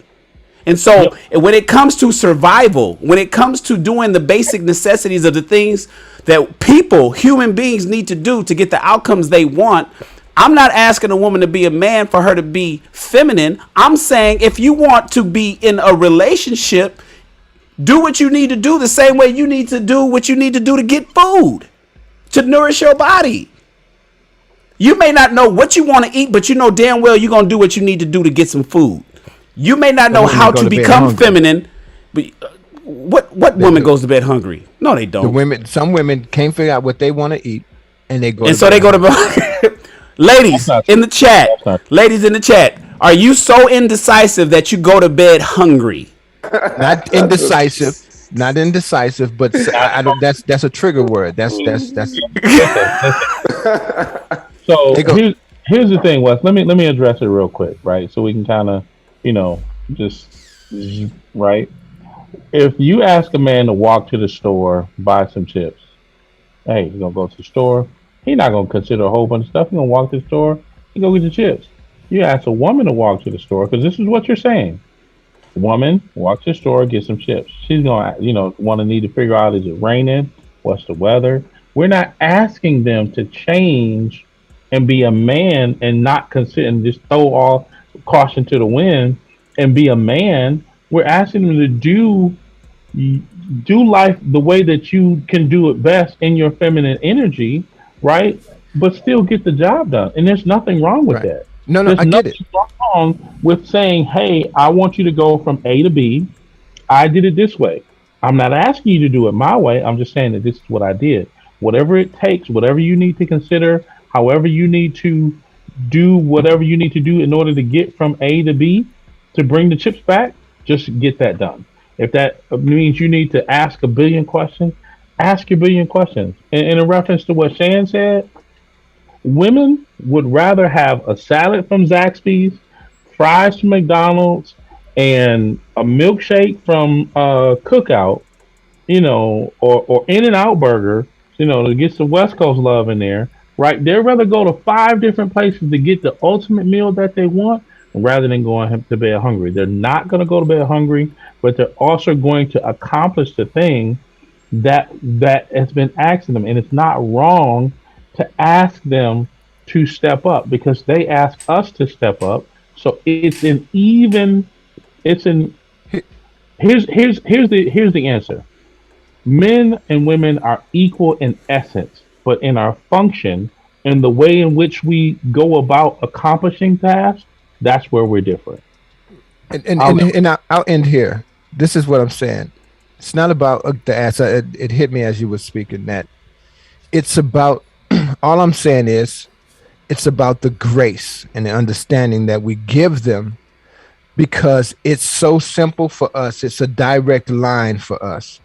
And so what I'm talking about is just considering and giving grace. It doesn't change what possibly needs to be done. But just we say it so matter of factly, like it's so easy to do because it is for us. And all I'm talking about is the grace and understanding that women don't think and move and operate like us. So perhaps we should be considering that. And I don't know what the workaround or what the solution is, but that's what I'm talking about is the grace and the understanding that as easy as it is for us, as A, B, C, and D it is for us that we see it may not be that women just don't think like we think. That's all. I got you. They don't have the time for grace. Grace is over with. We've been giving them grace for 3 decades. No more time for grace. The shit now the shit is hitting the fan. We're in triage. We're hemorrhaging in the black community specifically. We're hurting to the point where if we give you some more grace, then we're gonna fucking die out. We're talking about we can't stay married. 60% of us is divorcing. The women aren't getting married. Only 25% of them even making it or even jumping the broom. They're hitting they have what we call the wall over here in the manosphere. They're hitting the wall once they get 35. We call that no man's land. Once they're 27, they're already in the danger zone. How much more grace we gonna give them? How much more time they need? No, ladies, I'm sorry. Nuh-uh. Wake up. Things you got to make some changes, and men. And this is what men is asking for: fit, feminine, friendly, faithful, and fun. Feminine is one of the biggest problems, and femininity is where you need to go, and you need to make it happen. Not tomorrow, yesterday, last week. We don't have much more time. That's fair. I think because I feel like I understand what you're saying. We're asking women to logically break down what it is that they need to do, and logically, that's our trait. That's what we do. Women who have that logic to break it down, that's one thing. I do have another question. I don't know how deep y'all gonna want to dive into it because Shan, you did say that a man all he has to do is work on his purpose, and the right woman will come. We can work on our purpose all day long. We can build rocket ships and still be an asshole. We have to do that inner work on ourselves, like Chris did. like Chris did, you have to actually take the time to do that inner work on ourselves. And then when does it come down to, we can say that man. We got a lot of shiftless niggas out here. We got a lot of men that need some help. Go ahead. Hold on. We can say that man, all they got to do is work on their purpose. But then we turn around and tell a woman, no, you don't have to work on your purpose. You have to work on who you are. But who they are, sometimes their purpose is to actually go out and be in the public. Sometimes their purpose is actually to go out and to have a role that's in a power position. But we look at, a lot of us look at it like, no, you have to work on your femininity. You have to work on who you are so you can actually be. That's their purpose. That's chasing the bag ain't their purpose. That I believe is the root of the majority of the divorces that we're dealing with, because a lot of us still operate in that mindset with the past 3 decades, like we're saying, that old lifestyle of living is what's going to work here on out. It may have worked in the past, and only worked because women didn't have the same rights that they do now. They couldn't vote. They couldn't own a credit card without a man saying they can own a credit card. A lot of shit has changed. Let me say something. There's no innovation coming from women. They're not in STEM. They're not building anything. All they're doing is managing businesses that men build. What are you talking about? But that might be a woman's purpose. Black women. Come, are you kidding me? Women are. Oh, wait a minute. What city is it? What fucking city is it? Half of the fucking infrastructure was Chicago. Some of the buildings in Chicago were constructed and built by women. Like, I don't know what building, but they were constructed. What building? I don't know the name of the building. It's a glass. Oh, they mean they drew it? They drew the building? It was. They didn't build it. They didn't build shit. How much architect is normally a man's thing, right? I'm sure that some women were involved in building, but you're right. The majority of the people on site were men. But I'm saying that building would not exist without the architectural power of that woman.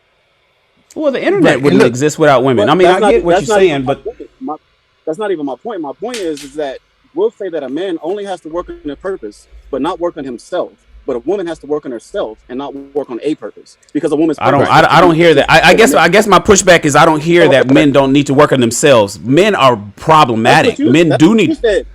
Hold on, Robert. What was the last thing you just said? Say the purpose thing again. Because the way Shan said it earlier was that for a man to find a woman, for a woman to come into a man's life, all he has to do is work on his purpose, and the right woman will come. That's almost verbatim what he said, right?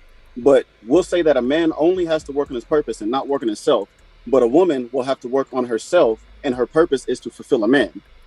How are we giving the woman what her purpose is in that aspect? Like, I get the relationship between men and women, and there's a design there, right?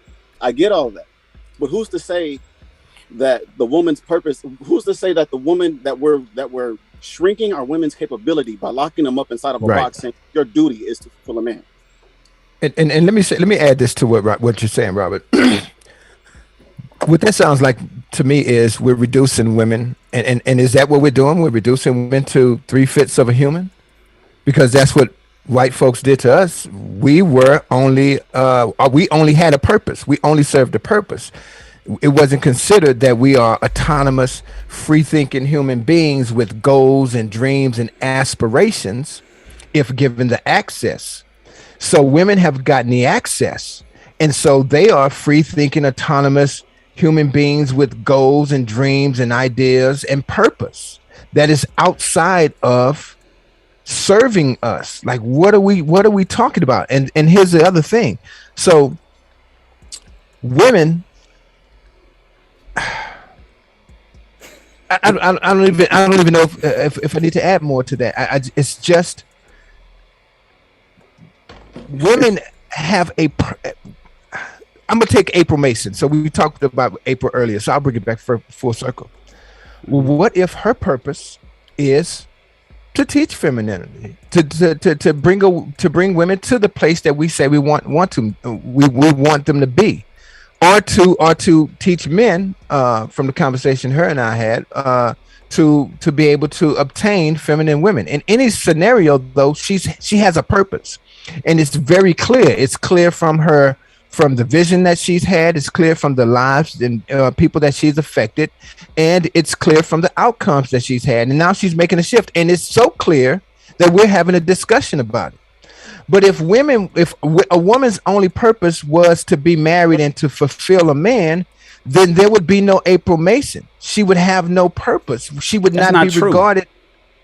We're saying, listen, here's the thing. If we're saying that their purpose is us, then that means she should be at home cooking, cleaning, and doing whatever for some man and not out serving her community in the way that she does.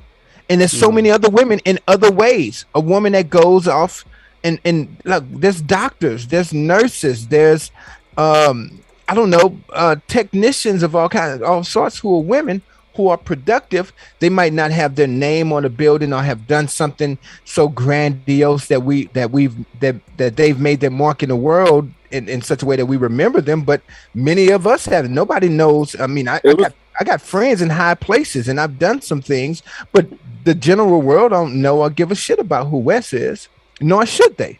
My point is that, but that doesn't mean I don't have purpose and I haven't affected something outside of myself. And I would just offer, I'm not saying anybody's wrong, but I would just offer that women have purpose as well that is beyond serving and being whatever for a man. Mm-hmm. So that's just my thing. And I would say this, and Shan, you dive in, brother.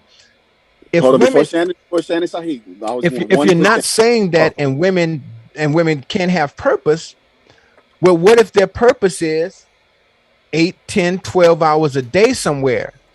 So in order to fulfill that purpose the next day, then they need rest, relaxation, they need nourishment, they need all the same things that a man needs. So where is there time for her to cater to us? There is no time for her. None. There's no time for her to do that. So we all bosses, we all work. And then how's that working out for us, Wes? We're all out in traffic. We're all out in traffic. We're all late. We're all tired. We all need our back rubbed. We all work. We're all out there tilling the field. All of us, women and men alike. How's that working out? Well, here's the thing. For some people, it's working out terrible. Which is why I'm sitting here alone on this podcast with you, Negroes. But for some people, it works out well. I think the real issue becomes compatibility. And vetting and choosing your partner. Hold on, real quick. Let me get this out. I'm not going to be long, Rob. I'm not going to be long because I'm kind of confused because I didn't really hear Shan say like a woman's purpose should be a man.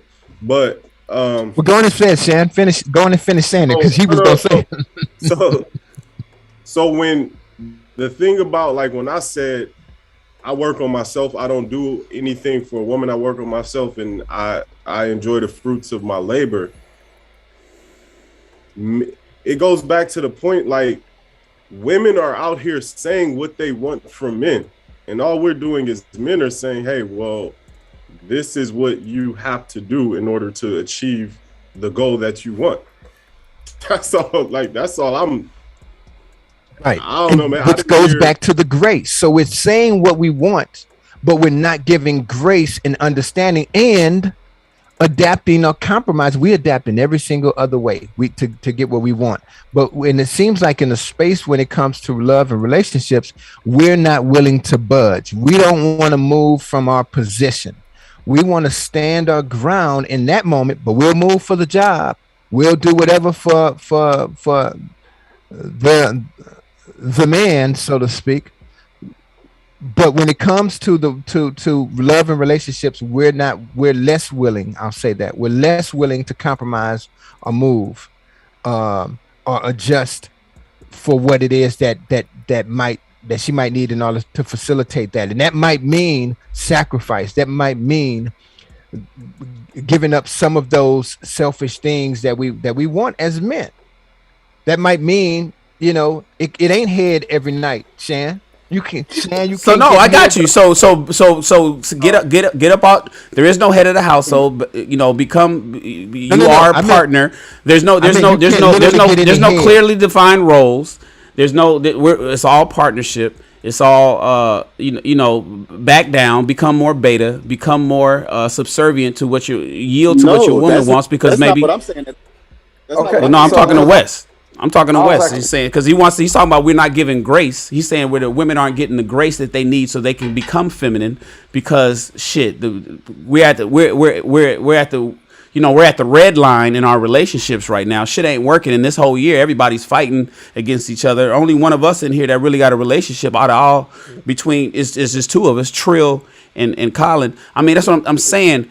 bro. It's this all sounds He'll say good. he got many relationships. It all sounds good, and it's really it's a lot of that. It's a lot of that word mushy gushy stuff that women like to hear, and I'm sure they're just loving it in the chat. But the reality is, and the numbers doesn't substantiate that. You know, if that's the case, then every woman is out here dying to jump in this science, technology, engineering, and math, but they're not. They're taking all these social study classes and getting degrees and shit that don't even matter, can't even do nothing with, because they don't want to dig a ditch. They don't want to. They got all the opportunity to do so, but they don't want to do that. That's not what they don't. You think these women that's in here that's applauding you, Wes, want to get up and go to work tomorrow? They want to go and work and go out there and fight the beast? Or would they, as they say, would they prefer to rest in their divine femininity and be the soft woman that they naturally supposed to be? I would argue that they don't want to go out here and work. You know, I know who does. We do. We want to do that. But you're saying, no, you know what? Well, maybe their purpose is to go out there and work. Okay, well, now they have the opportunity to do it, and they still not doing it. But this is what I'm saying, man. There's so many women that I'm aware of that actually love. That's right. Write it what down, they Robert. do. That love. What you say, Colin? No, I said, Robert, that's right. Write it down. A lot of women, listen, Wes, I know there's always going to be the percentage of women that love going to work and love being the boss and love hard working and love chasing the bag. There's going to be all those kind of women. I get it. I understand. And I don't mean there's those going to be women. plenty of them. I'm not. Most of them, but those are the same women that's saying, well, you know what? It's because I have to. If I didn't have to, I wouldn't. When we talk about masculinity and femininity, you know what it is? You know what the argument is? And I talked about this today on my podcast earlier. I said it's because women had to work. We got so many shiftless dudes who is not in the home anymore. Women had, Father's Day is being, remember all the times, all those years Father's Day was celebrated by the mother? You know, that was because women had to be the father. They felt they like, God damn, I'm here. I got to raise the babies. I got to work, and I got to put gas in my own car, and I got to wash it, and I got to fix my own sink, and I got to take out the trash too, and I got to mow my own lawn on this house that I had to buy. A lot of women don't want to do that. Just because they can don't mean that they want to. Right. But I think men should make the space to be able to let women do what they want to do, not what they have to do. Right. If a woman wants to go to college, go. If she wants to work, go. That's that 50-50 mindset that you're speaking on. And I don't rock with it. We don't disagree. We don't disagree. Totally but agree what I'm with saying is, so if this woman wants to go to work, if that woman, I'm saying, hey, men, be men. Let's continue to be men. But then what I'm saying to the whole point of a woman's purpose is to whatever men, I know you didn't nurture. Really finish. Her purpose is to nurture. Her purpose is to nurture and to support men. So to Shahid, now, I didn't say it, so let me be clear. Yeah, her purpose is us, biblically speaking, particularly. Yeah, and our purpose is her. But here's my point, though. But if you're saying if women want to do this, well, then for the women who want to go out and pursue careers, go. Yes, but what I'm saying is the things that you're talking about, though, have nothing to do with still having a relationship. Why can't I have a relationship with a woman because who it's is out doing of her order? Thing? No, it's not. A woman doing her thing is out of order. How can that be out of order? It's out of a order. Just like me and you and these fine brothers over here on YouTube is out of order from what they expected black people to be able to do and what they thought we would be able to accomplish. Yeah. Because we're whole autonomous people. That goes back to it. It's only out of order if you don't consider them full human beings with hearts and minds and thoughts and aspirations and dreams and goals outside of serving a man or outside of nurturing a man. And two things can be true at the same time. A woman can be nurturing to a man, and then that man can also be a big boy and understand that she's not always going to be available. She's not always going to feel Huxtables. great and feminine because the Cosby Show. She's doing the things that she loves in the world. Okay, the Cosby Show. Saying. How's it working out? So here's my question to Wes and Robert. because I always wince when I hear this. So, Robert, you're still going to be able to make your points because this is going to go into what you're about to say. Y'all just shut Robert down. Y'all cold. Y'all some cold brothers. Just shut.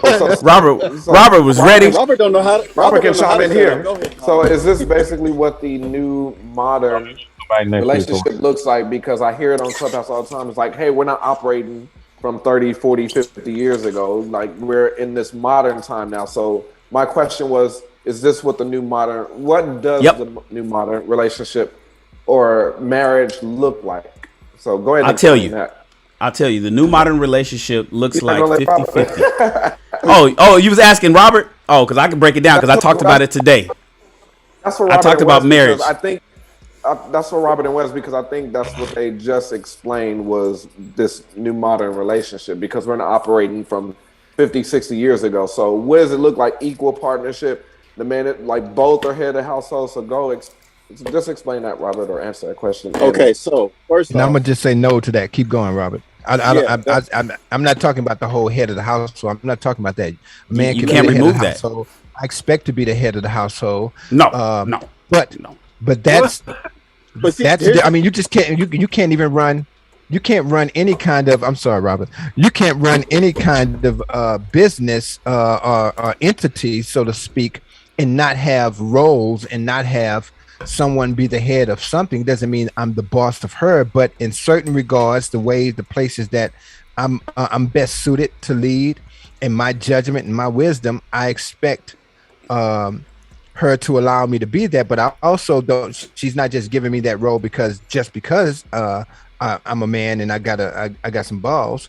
She's giving it to me because I've proven myself in some way or shape or form throughout the relationship. And if it's marriage, on into the marriage, I've proven myself enough that she can relax and trust. So and I'm going to, for instance, if she's better at finances than I am, or she's better at something else within the relationship than I am, then she could be the head of the household. Have that role, and I'll yield to her. But right, so she'll be the head of the household, and you'll yield. Okay, got it. That's so we clear. No. What? What? That's what? I don't understand. Like you just said that ain't what I'm. You just said that if you would hope that she would have the discernment to know that you are good at these things, and that she gave you the grace or the ability or whatever. To her. Well, okay, but if she proves to you that she's better at almost everything that you think that you're good at, she could be the head of the household in your marriage. Got it. That's all I wanted to now hear. Here's the thing. If she's now you just said something. Well, I would hope to think any logical man, if she's literally better at everything, then either you're with the wrong woman or you're a fool not to let her be. If a woman is innately better at whatever the roles are that you're talking about, being the boss, it's not a job description from a standpoint of it means X, Y, and Z. Specifically, leadership is something that you feel and that and people trust. It's not a checklist necessarily, but if there is a checklist, well, I would hope any free thinking, logical human with the brain would let the better person at anything do that. If I come to your place, Shan, and I'm like, yo, let me show you how to run this podcast. It'd be silly if you have the better skills at it. Then, matter of fact, next week I'm taking over the stream. We're gonna all be blank screens. We ain't gonna come on until 7:45. I digress. Here's the thing. Go ahead, Robert. I'm sorry. Go ahead. Give Robert some space. To answer Colin's question, no, it's not defining the modern relationship. We don't have 300, 400 years to define a modern relationship. It is a shift. It is something that is going on that we are not. Some of us are trying to understand, and others of us are saying the old way is the only way.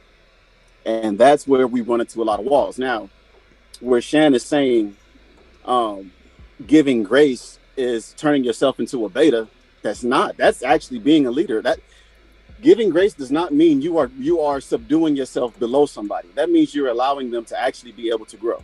That means you're allowing them to become their best self. Any leader would want their teammates to be them best selves. Michael Jordan didn't talk shit to Dennis Rodman, even though Dennis Rodman was doing all sorts of wild shit, because Dennis Rodman was going to show up and be his best self because of who he was outside of the team. But the head of household thing is, okay, for example, a president has a vice president. A company has some sort of treasurer. So if I run into a woman who is better at finances than I am, handle it. But you're still under my presidency. You see what I'm saying? So what if she's better at being a president than you? Then I'm unequally yoked. Wait a minute. Exactly. Why are you unequally yoked? Why won't you just step down and become vice president and let her be president? But that's what I said, Shan. Robert, if I could just that's exactly No, what I see, said. because now y'all niggas is him and Han. I'm asking you to not say you calling this unequally yoked. I'm simply saying why don't you just yield the presidency to her? She's a better leader than you, bro. Because I'm not right. Because I'm not that man. Now, for some man, that might work. For a guy who's more of a beta, I think I'm more of a maybe even more of a sigma than an alpha, which is why I'm rebelling against your ass. But the reality of it is that in that scenario, I said exactly what Robert said. Either one or two things are true. Either if she's at that particular place, then either you shouldn't be together because she's better than you in that, or for some men maybe that's the answer. But if it's her still being the head, it's the answer for you, Wes. That's the answer for you, Wes. That's the answer for you, Robert. Obi-Wan and Luke. That's the answer for both of y'all. Let me learn you. Both of y'all niggas with green lightsabers. Go ahead. Let me learn you. So, God, dog it. I know. See, that's how the force works. That's how the goddamn force works. It shuts your whole brain down because it knows that you about to say some bullshit. No, it's not bullshit. It's just the need to try to it's really okay. I'm not even gonna say that because it's rude. But what I'm trying to get at is a vice president has autonomy, right? They can still move and do whatever they want to do to be their best selves, to still be the greatest that they can be. And okay, that's my thought. No, they don't. Not in the United States government, they don't. No, they don't. Wait. Hold on. The vice president gets to do a whole lot of shit on their own. There's a lot of stuff, but they follow the president. And it's my damn thought.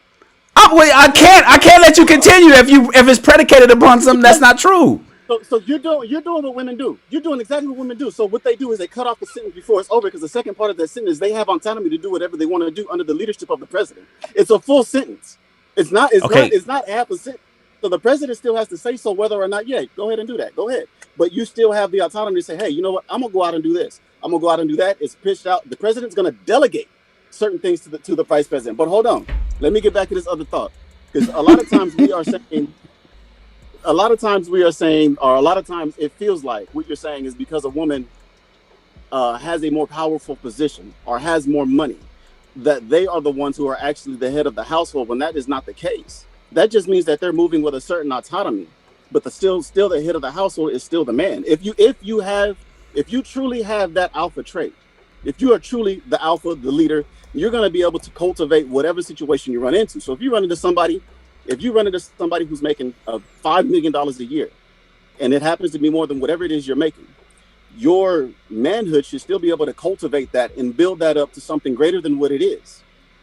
And if you are not allowing for that grace to be there, then you to me, you would end up missing out on a whole lot. Like you're not giving up your role as an alpha. You're not giving up your role as a leader of a household because of a job.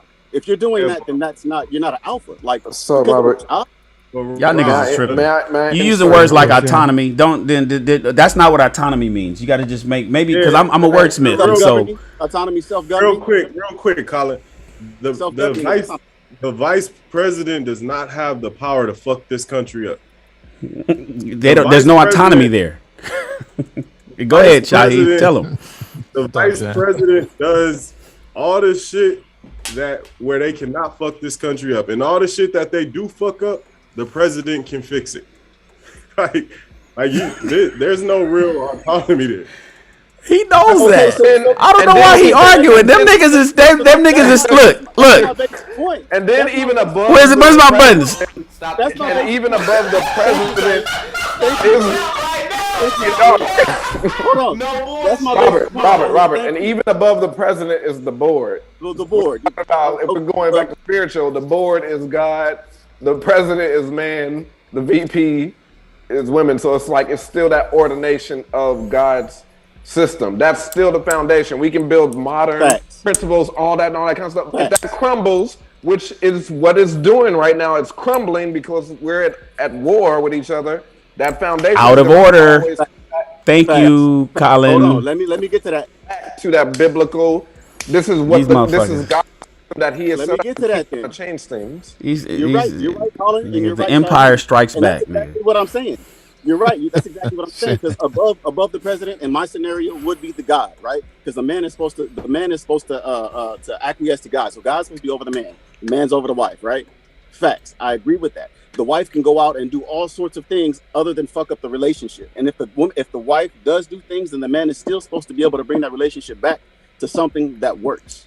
And if you're not capable of doing that, then you're not the leader that you're saying you are. You're saying that because you have a certain amount of power, because you're able to do certain things in your life, you're able to do certain things that benefit me. It would benefit your house if your wife has a certain amount of income, whatever, if she works a certain thing, where it becomes a problem and where the president steps up and says, hey, you can't work a 14-hour day. That's not conducive to our relationship. At that point is where the woman says, okay, well, I do have to figure out some sort of way to make it work. I can't allow myself. My president is telling me that I'm doing too much. So I have to dim it down a little bit. But what I feel you guys are saying is that she can't go out and be her best self, because what her best self is to you, is to not saying that. Why are y'all exaggerating? Why do people exaggerate to get their point across? But go ahead, because we're belaboring this point. That's not what Shaheed said. But the way, I'm not even gonna say that's what Shan said, but the way Shan presents, a man, all he has to do was go out and work on his purpose, and a woman has to work on herself. A man has to go out and work on his purpose in order to when a woman will find him, he'll find a woman if he's working on his purpose. That's not the way that works. Listen, fellas. I want to just wrap this up, because here's when we talk about purpose, everybody's playing with words, and we can talk about value and all that other kind of stuff. And I tell this to people all the time: men, and we teach this to boys, that men have to go out and create their value. From boys to men in the world, your contribution to your community, your contribution to society, men, I'm speaking on, your contribution to the world has to be acquired. You have to go out and get it. You have to create your value. Women are valuable from birth. They are valuable from birth, and they have to preserve theirs. Women preserve their value. Women, and primarily based on their beauty, their womb, and their ability to support the men that she's meant for. Now, what we're doing nowadays is telling women, you have to create your value. You have to go out and work like the men do. You got to go out and find your purpose. You got to go out and find your purpose. Not go out. You got to go out and find your purpose. And if your purpose is selling, if your purpose is selling nails and selling hair or selling tea or becoming some white man's fucking executive vice president under his business somewhere, or managing somebody's finances as a CFO, then that is your purpose. That's not how that works. No woman should be in the workforce. Is that what you're saying? So no woman should be. No. I'm not saying executive. That. No, I'm not saying that. Because you said, look, I will answer the question. No one said that no women work. Women should work. If that was the case, that would be like saying Mother Teresa was a waste of time. No, that's not what I'm saying. What I'm saying is, Shan, earlier what you listen. No, listen. Let me tell you. I'll keep it clear. Well, you said something about what we're saying to women is that women have to go out and work and have to go out and get and create their value. No. I'm talking about their purpose. I'm talking about purpose. I'm talking about purpose. You were mentioning that women's purpose could be above and beyond men. Right. By and large, that's not the case. But by and large, that's not the case. I got you. Let me just say. I know what I said. You said that they have to, but we're not saying that. I'm not saying it. I don't think Robert is saying that women have to go out and create their purpose and that nobody has create their value, and they don't have, and that they have to go out and find their purpose. No, a person's purpose can be a very internal thing. So all I'm saying, and I think all Robert is saying, let me speak for myself. is that if she wants to do whatever she wants to do, then I'm going to allow, I'm not even allow. She has the autonomy to do that. She has the self-governance to do that. Every human being has free will, of course. Right. And with that, though, I'm Wes. I'm going to allow the grace and the space for her to do that. There's not going to be a. You're going to allow it. You're going to allow it until it cuts into time with me. I'm going to be understanding about the time that it cuts in. I'm going to be understanding about her being tired, just like I am, because I'm going out there and creating my value. And then what happens? What happens when it cuts into your time, Wes? What do you do? What happens when it cuts into too much of your time? With her chasing her purpose, that you saying her purpose, and her purpose is out there to be an architect, and so now her time is cutting into too much of yours. Well, what do you? Who says who? Says who? Well, listen. Well, I mean, I've been married, but here's the point: when it gets to that place where I think we need to have a conversation, then we'll have a conversation, just like she will have a conversation. How does the conversation go? I'm asking you how the conversation goes. Do you yield some of your time so you can make more space for her? Does she yield some of her time to make more space for you? How does that conversation go when you say that she's doing too much? Because that's what you're basically saying. That's what communication is all about. Constant communication. I'm not going to wake up one day and be like, "Oh, she's doing too much." We're going to see it a mile away. We're going to see and know what we're doing. We're going to be so in tune with what we're doing that I'm going to be supporting her the way that she supports me, even if that support is simply high fives and kisses on the cheek, like "Go kill it, baby." That's cool. I love the word salad, and it tastes real good. I'm asking you if that tastes good for the ladies that's listening to you. I'm asking you what happens when her time is too much over here and not enough for you. What do you do? Then I have a conversation. Okay, what's the conversation go like? What you're really asking is, what if she says, well, too bad, so sad. I'm more focused over here than I am at home with you. Yeah, especially if she got autonomy like the vice president. But she's not gonna. But see, here's the thing. I'm understanding, though. It's about understanding. If she's just not away from home and not spending time with me because she doesn't want to be with me, I'm gonna be in tune enough with the relationship to know that that's what the issue is. But if it's literally she's just working a bunch of hours, then I'm gonna fucking suck it up. I'm a big boy, and I'm gonna I can sacrifice. I know what sacrifice is, and I'll sacrifice enough time so that I could be, huh? That's why you are Obi-Wan. But what the thing is people. I think Shan believes that if a man compromises, that he turns himself into a beta and he's no longer the head of a household, and that's really where my whole conflict is at what point do you feel like you're a beta? Like at what point in this scenario do you feel like she's the head of the household? No, you're not the head of the household.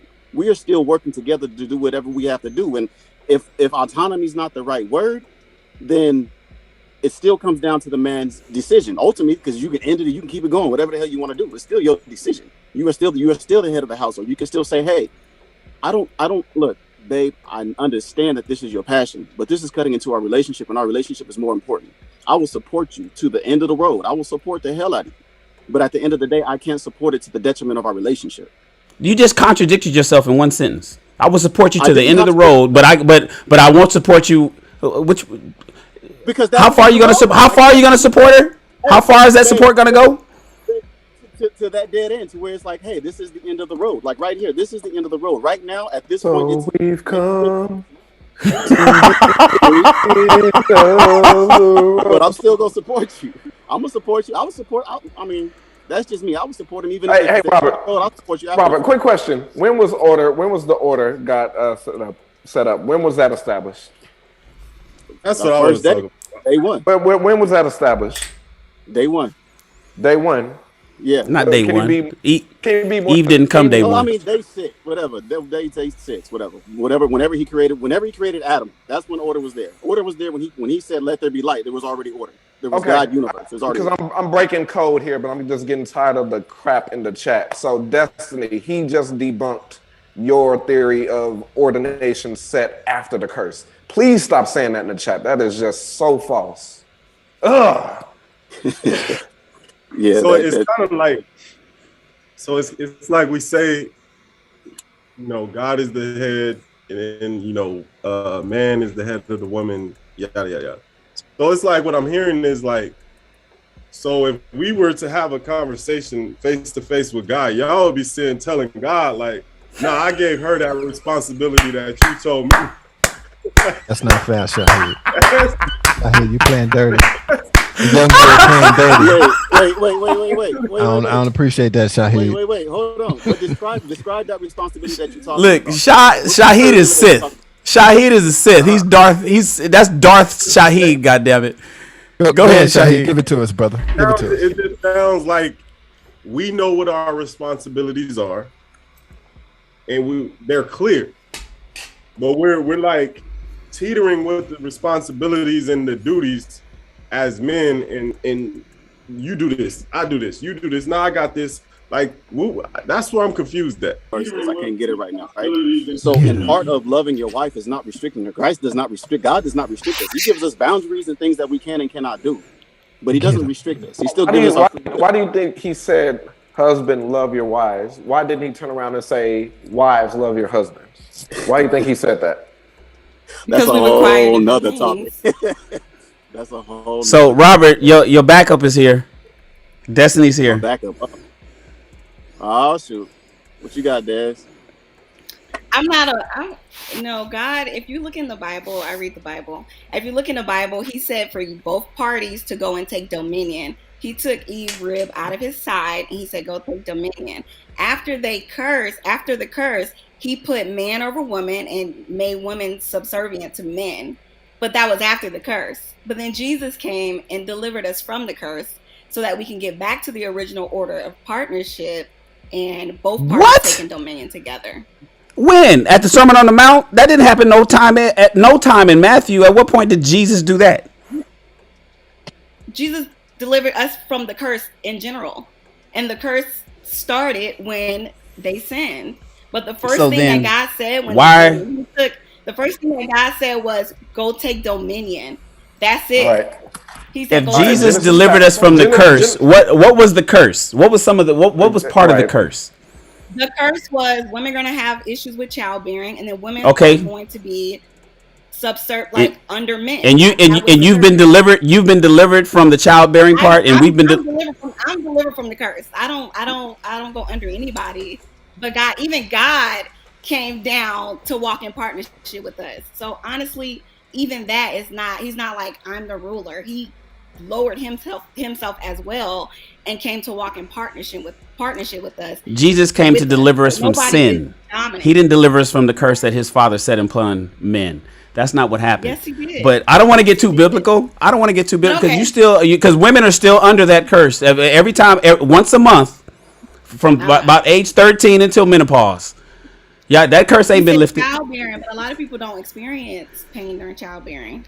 But I'm not talking about that. I'm talking about the curse of being under man. Genesis chapter 2, verse 15. And the Lord God took the man and put him into the Garden of Eden to dress it and to keep it. And the Lord God commanded the man, saying, of every tree the garden thou mayest freely eat, but of the tree of the knowledge of good and evil thou shalt not eat of it, for the day that thou eatest there, thou shalt surely die. Verse 18, and the Lord God said, it is not good that the man should be alone. I will make him an helpmeet for him. 19, I'm not going to go into we're getting really biblical. Well, that's fine. But she's saying it was after the curse. We are still helping. I'm not saying we're not. It's already established. God created man. He put him in charge. You said we were partners, Destiny. You said we were partners. You said the Bible. He just read. I didn't hear no partnership in that. Okay. So here's my question. We work together. God said that both parties go and take dominion together. That's partnership, and we help each other. Boy, we can interpret that Bible. We sure do interpret that Bible. Colin and Shan. So nobody is above or below. Everybody walks together. To be a helpmeet. To be a helpmeet. So what is no, that's fine. So God told Adam to watch over the whole garden, watch over the animals, oversee the garden. Do not eat of that fruit. Nobody Yeah, he gave him a understood God's responsibility. plan. Nobody understood God's plan more than Adam and Satan. That's how Satan was able to go against God's design, because he understood God's design. So the only way to knock it down was to understand it. So he went the reverse. He went woman, man, God. God's system that he set up was God, man, woman. So he made Adam first, man first, put him in charge of the garden. He oversaw the animals, and he said, do not eat that forbidden fruit. All the other animals were already paired up with their mates, but then he saw that all the work Adam was doing, he said, it's not good for man to be alone. So he put Adam to sleep. From his rib, he formed woman to be a helpmeet, to help Adam. Just for fun. Not according. Just for fun, you know what? I'm not saying that. So now you're adding stuff. So it's just like we can I'm not saying that women.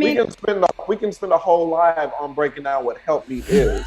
But But I'm not saying that women can't help men. I'm not. Hold on, Destiny. Destiny. I'm not saying that. So No, we got you, Destiny. We hear you. We hear you. We understand that you believe that women and men are partners from since the beginning of time. We understand that, and that there is no real, like, the whole role of husband and wife is really kind of getting melded, and especially we could even remove the religious side of it and bring in the more modern economy side. It's almost like you're forced to do it. You know, who's to say? Like, when I speak on the whole no 50-50, I'm speaking from a different maybe tax bracket, because I realize that it's tough out there and people do have to work, and men need to make room for women to be able to work and follow her dream, and so they can even live, you know, just so you can be able to pay for an apartment. I understand that.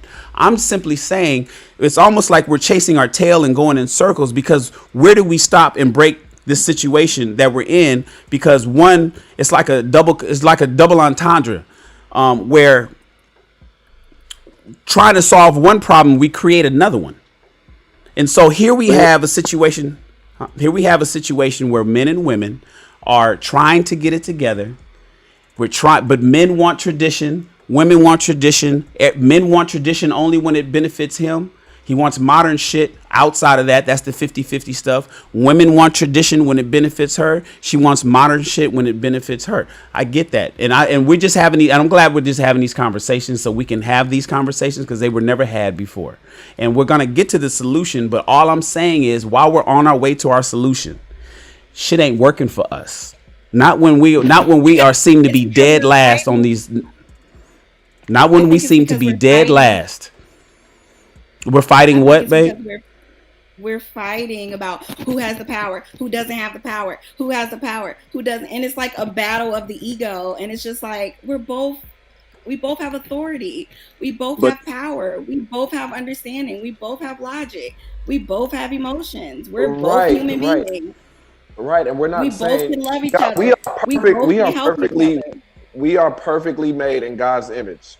God didn't make a mistake. He didn't. There's not a recall on us. Oh crap! I sent him off the assembly line without correcting. We are perfectly made. We are powerful in our positions that God has assigned to us. So that's why I say there's divinity and femininity. What's happening today? I'll just break it down like this: feminism, womanism ain't nothing but new day. This is the tree of life happening all. This is the Garden of Eden happening all over again. Mm-hmm. God said, "Hey, women, serve your men. Do this." Yes, there's women in the workforce. It's fully functioning. It's great. Civilization, great. It's established. But then feminism came along. The serpent. It was just like, "Hey, women, why can't y'all do the same thing? Why can't y'all be CEOs and bosses just like your men? We know you can do it, but the thing is, eat that apple." Who says you can't eat that apple? Who told you can't eat the apple, girl? Hold on. That's his version. I mean, but they weren't cursed until Adam ate it, because God gave the command to Adam. But But you fighting us when we telling you to put the apple down. Instead of you putting the apple down and getting in order, instead of we getting this pushback. Well, I want to eat. Why I can't eat the apple? I got teeth too. I'm hungry. I want to eat the apple. And we say, no, baby, put the apple down. I got the apple. I'll give you what you can eat. No. Forget you. I don't want to listen at you. I'm liberated. I'm liberated. I don't want to be, because you can't tell me what to eat. That's the analogy that Colin is giving. Colin, hold on, guys. Shan, that was good, Shan. That was real good, Shan. I got teeth too. That's real good, Shan. Hey, So yes, before you go, so yes, we are battling each other, and yes, we're in the both sides aren't getting what they want. We're not in the relationships, but in the midst, I'm the type of guy that looks beyond all the fighting. Everybody's fighting and bickering. I'm the one crawling under people's legs as they're fighting and saying, "Hey, y'all see that guy over there? Like the one that's snickering and rubbing his hands together? He's the one that's causing all this crap. Like, let's get him." I'm the guy who's like looking at who's causing the chaos while everyone is too busy in the chaos. Fighting each other. So, I got something for you. All the battling back and forth between men and women, that's surface. But if you look at the whole picture, it is spiritual warfare because nothing new under the sun. It's just the Garden of Eden happening all over again. What you got, Robert? I agree because what happened I got. Well, hold on, Destiny. Hold on one second. Let's hear Robert. I know you guys are probably going to be able to finish each other's sentences. So go ahead, Robert. No. So I couldn't find the word. I can't pronounce the word. But look up the Hebrew word in that verse for helpmate and see what that definition actually means in Hebrew. We have a translation by men. Look up that actual word and see if it doesn't say something like correspondence, something that generally means an equal. Look it up and see what happens. No. Yeah, exactly. No wonder. I mean, what's happening now is what happened before. It's so you're telling me you'd rather not get the original language that the Bible was written in. You would rather have the translation, which we all know the English language is not perfect. It is in no way perfect. So you're saying you would rather not go with the original text. You would rather Robert, the reason why is because not only does Genesis lay out the role, it's not just that one scripture. The Bible is riddled with them. So what you gonna do? You want me to go look up all of them? You want me to go look up John too? You want me to go look up Luke? You want me to look up? The Bible also says, "In all things, get an understanding." So if we get an understanding from a translated thing that isn't perfect, maybe the understanding, and it is like that with the word fornication. There's a lot of different. The word fornication breaks down into 4 different words in the Bible, in the Hebrew Bible. So we are taking the translation from fornication and using it for everything, when sometimes it means just don't get drunk. No, I get that, but here's a question. Then when if that's the case, listen, we could just, without me looking up what help meet means, and we can, because the context of the scripture is written. I mean, it lays it out really in the entire sentence. But if that's the case, when Eve ate the apple, why didn't God just go talk to her? Since everybody's equal, why did He go talk to Adam? Well, because they didn't get the curse until Adam ate it. When she gave it to Adam and he took it, that's when the curse came, because God gave the order to Adam. Adam ate it, and then the curse came. He gave it to the person in charge. He gave it to the person in charge. Okay. No, say it. You said it right. Yeah, it was right. You said it right. Yeah. I can agree that they gave it to the person in charge, but I'm saying that we're lessening the role that God had intended for women. That's what I'm saying, is we're lessening the role that God had intended for women to fit our narrative. That's all that I'm trying to say. Who's lessening the role? I'm going to say Shan more so than yourself, but I'm going to say Shan more so than yourself, but I think we all kind of do that. I'm talking about beyond this conversation. Who is lessening the roles? Because that's what's happening in the world today, right? There seems to be a lessening of roles, which is why there's so much pushback of, yes, we can. I think the lessening of roles is something that man has done for a long period of time. I think we've done that just because we've physically been able to do that. I think just like when slavery was ended and black people were able to go out and flourish, we went out and flourished and we stunt.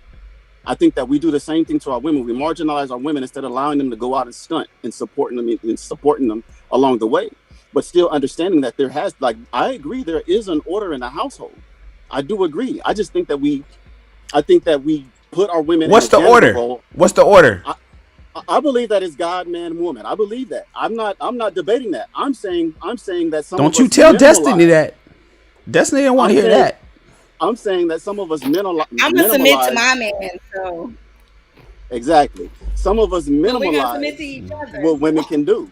Exactly, that's what you should do, and y'all should submit to the God in man. So that's what I'm saying. When y'all are out here vetting, make sure you are looking for the God in that man versus, well, he's pooky, he got tattoos and all that kind of stuff. So vet by the God in that man, and that man will not lead you astray because he's guided by God. That's all I'm gonna say. Because this can go on, we can go on until 3 a.m. Let's do it, man. I'm up. I'm going to bed. Yeah, only us. Both parties are under the leadership of God, and both parties are submitted to one another. unto God. Oh And God. so everybody is submitted to one another.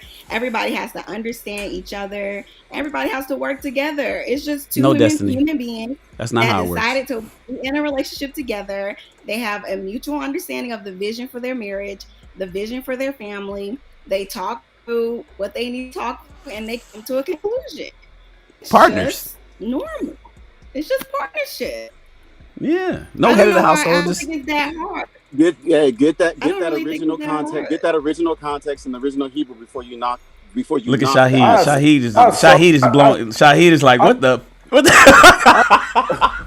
so wish Clifford was here tonight. You know, it's crazy. It sounds like I'm envisioning this in my head, and it sounds like having a car with 2 steering wheels, and just like that's what it sounds like. No, what it sounds like. It sounds like that student driver. It's that student driver car. It's that student driver car, Shahid, with his steering wheels. And what you pray, and you pray that you both want to go in the same direction, the same way. No. So you praying that she turns the wheel the way you want, and she steps on the gas as much as you want, and you step on the brakes when she wants. Y'all, there have been tragedies. There have been tragedies caused from this situation. I'm not even making light of that. There's been airliner disasters with the what do you call it? I can't think of it because I'm tired. When they redo the scenario of what happened. What do they call it? The reenactment. Reenactment. Because I watched a lot of those videos of past plane crashes and things like that. So it's like planes literally could have avoided disaster, but the pilots didn't know which one had control. So while one pilot's trying to get the plane out of a stall, the other one's pulling down trying to get it out. So it's like they're both countering each other. Now everybody died. All the kids in the back. The dog lost the house. There are plenty of scenarios like that where airlines. Because the co-pilot didn't let the pilot be the pilot. Right. Well, we're not talking about being a co-pilot. It's like why not just be in the car? You got the GPS. I got just. Hey, you're gonna make a left in 2 blocks up. Here's my scenario. Yeah. Here's the thing: is in that case, what I'm saying is that we are minimalizing our women so much so that they cannot have the GPS. That's exactly. That's not true. That's the general point. Y'all exaggerate to get your point across. Oh, that's so irritating. It's working with the example that's given, because what I'm saying is we will stop our women from being whatever. We're telling our women, you don't need to go to college and get an education. You need to work on getting a man. Go to college to get a man. What the fuck? How does that make any sense? Say that woman does not get a man. Now she's just passed out without an education. Y'all narrative to it. All I'm saying wait, is that not one of the narratives, Shan? Women, you don't need to go to college to get a man. Women go to college. That's ridiculous. That's ridiculous to tell women not to go to college, or to tell women to go to college and get a man. Nobody's ever preached that. Nobody has ever preached that. Not me, not Kevin Samuels. No one has ever said that. You guys take shit out of context to try to get your point across, and it's ridiculous. Stop doing that's that. not true. And the only reason I'm not shutting shit down, what's not true? We actually, it's actually been said many times that with the comparison is made how we say we don't white women are taught to go to school to find a man, and and it's always used as though that should be something that black women should be doing, is going to college to get a man, as opposed to that's not the message, Wes. The message not go to college. Maybe the message. But it's the words. I heard the words. Heard them last night for last. I heard the words. Heard the words from sound like a message. I know what we have said on this platform is we don't care about your master's degrees and all these things. Right. That's what we said. We didn't say don't go get the master degree and none of that. We just saying that means that doesn't really hold much value to us. It's not right. If a woman is meeting my needs, I'll take her out of McDonald's. Like it just. But here's the thing: when we choose to use our words to not express that very clearly, it sounds like we're parodying it. I get that. On our platform, we've never said that. We've never said that women should go to college and their purpose for going to college to get a man. We've never said that. I agree with that. No one said that. Not even Kevin Samuels. It's not true. No one What says that. I'm telling you guys. I said has been said. That is not true. Pull it up. Shut me up. Said. Shut me up. Listen. I know what he says because I listen. That's not what he. That's not shit. People take shit out of context to make their narrative work for them. No one is saying have dumb women out there running around doing what they need to do to get a man. I suggest my tutelage is boys that are anybody 20 anything, any men 20 anything should concentrate on getting this bag. The reality is the priorities. It's priorities, ladies and gentlemen. Right. No one says that you shouldn't eat dinner, have dessert, and drink, but the priorities are out of order. No one says don't go to school. That's ridiculous. Nobody wants a dumb woman. Nobody wants somebody that's not educated. But what are the priorities? Oftentimes, women's priorities is education and job and career. That should not be her priorities in her early 20s. Her priorities should be becoming a wonderful, good wife to find a man as early as possible, not past geriatric pregnancy. The problem is women are prioritizing their career and their education and waiting for the relationship later. But waiting for it later is too damn late. Prioritize building a family and doing what's natural to you and nurturing and creating, and all the while getting an education, all the while working and making a living.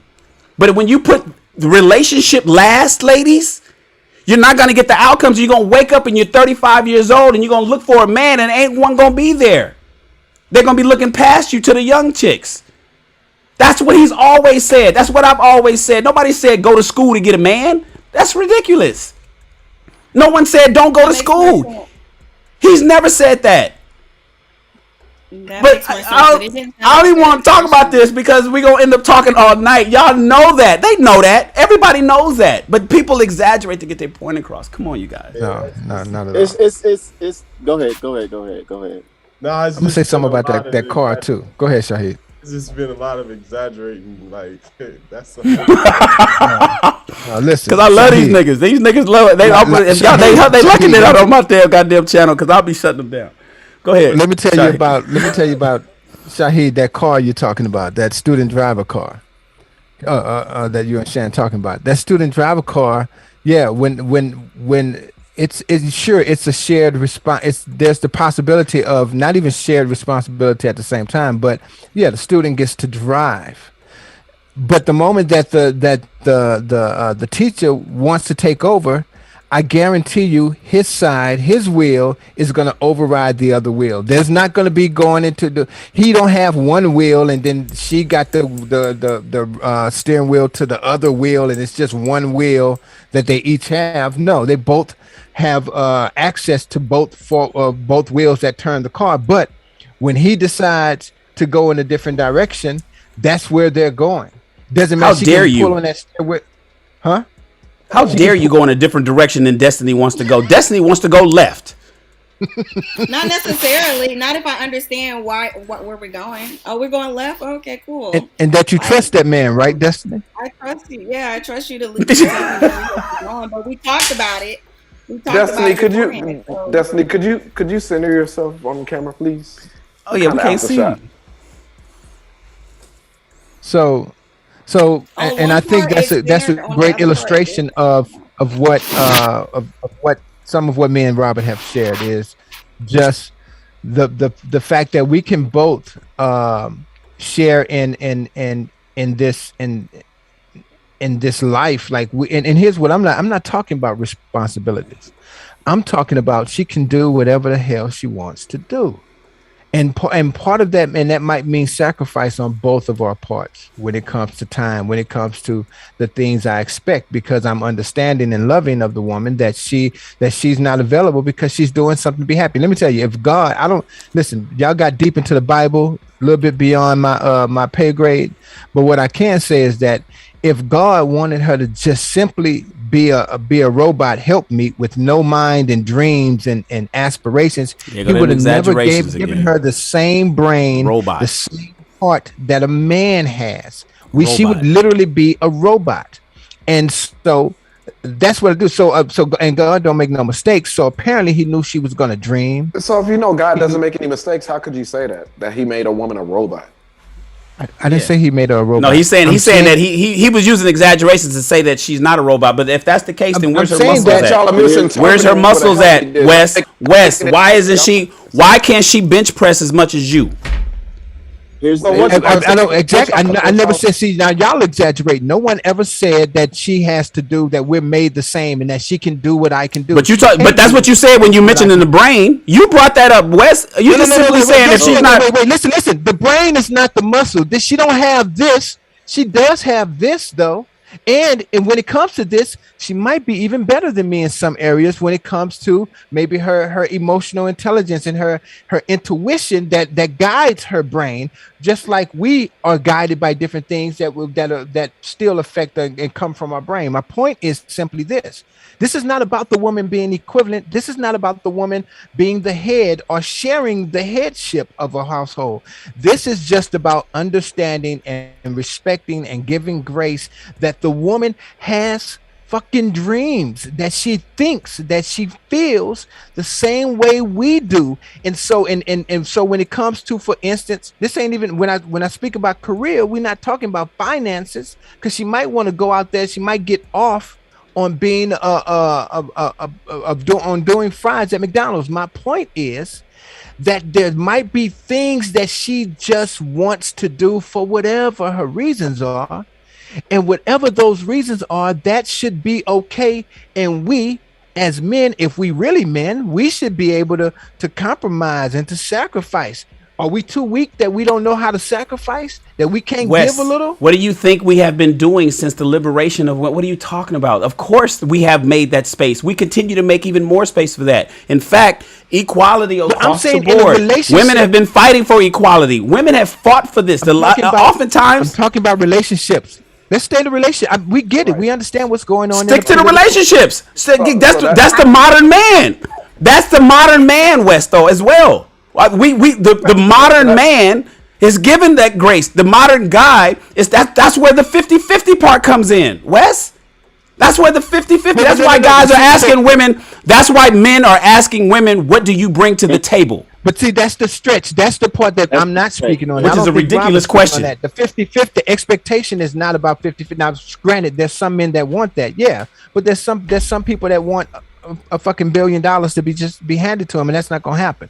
My point is I'm talking about, which comes down to the compromise, which comes down to giving grace. It's not about having a 50-50 relationship, but it is about respecting and understanding that woman might want to do and dream and she can, Wes. Wait, right, and outside, right? But you say she can, but at the same time, though, she's not getting the outcomes that she wants. But she wants that, but also wants a traditional man. You can't have both.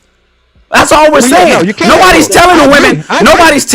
Nobody's telling women that you can't go do this. In fact, please go do that. Follow your heart. Follow your dreams. Do what you wanted to do ever since you were a little girl. Go do all of that. But then understand what comes with that. That's what Shahid was telling us earlier.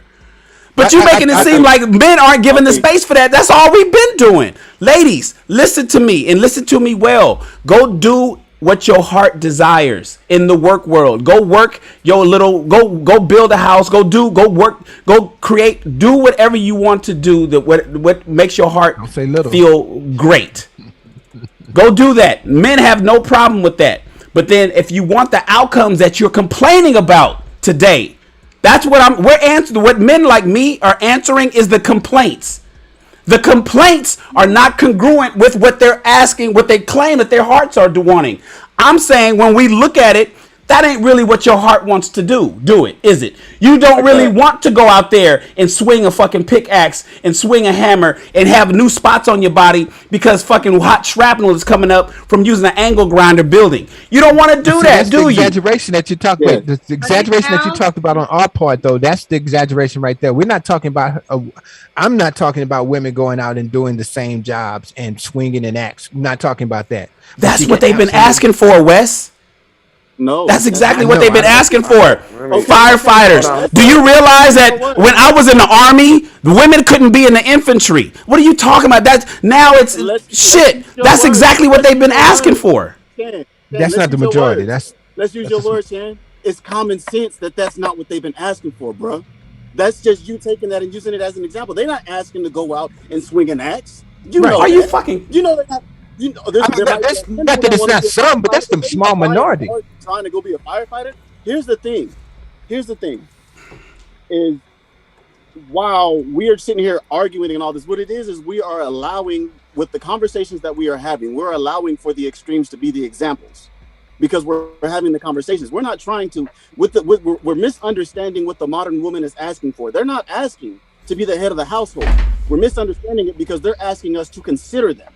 And whenever we deliver our message, we're delivering it in a way that doesn't sound like we're actually considering them wanting to be more than just a housewife. They may be fine with being at home. Some of them don't want to sit there and twiddle their thumbs. Some of them want to actually go out and support you in a way that maybe you didn't see as ideal, but it may actually work. But you won't even open your mind to give it a thought to say, you know what? I really could use you in that way. I really could see how that could work. I really could support That's you. bullshit. Y'all niggas is using a lot of good word salad to make a whole lot of women feel good right now. The reality is, men, they want to be considered. They want to be considered. Let me ask you this one question. As you say that and you do the whole that thing, as you do that, are you actually considering our words, or are you already fighting our words because of your stance? I'm not. Listen. I don't listen to argue. I don't listen to respond. I understand everything that people. That's one thing I do. I hear everything that you guys are saying, and I go back and I play these videos. I understand what you guys are saying. I'm just simply saying it's bullshit. I'm simply saying when you say things like women aren't asking to swing the axe, that is actually what they're asking. The complaint is with the pay gap. I mean, we can go. Where do I start? One thing. Wait. The where pay gap. hold on. Wait. Listen. Where do I start? Listen. Where do I? There is swinging the axe is two different things. Let me just say this really quick, brother. And Wes, there ain't no pay gap.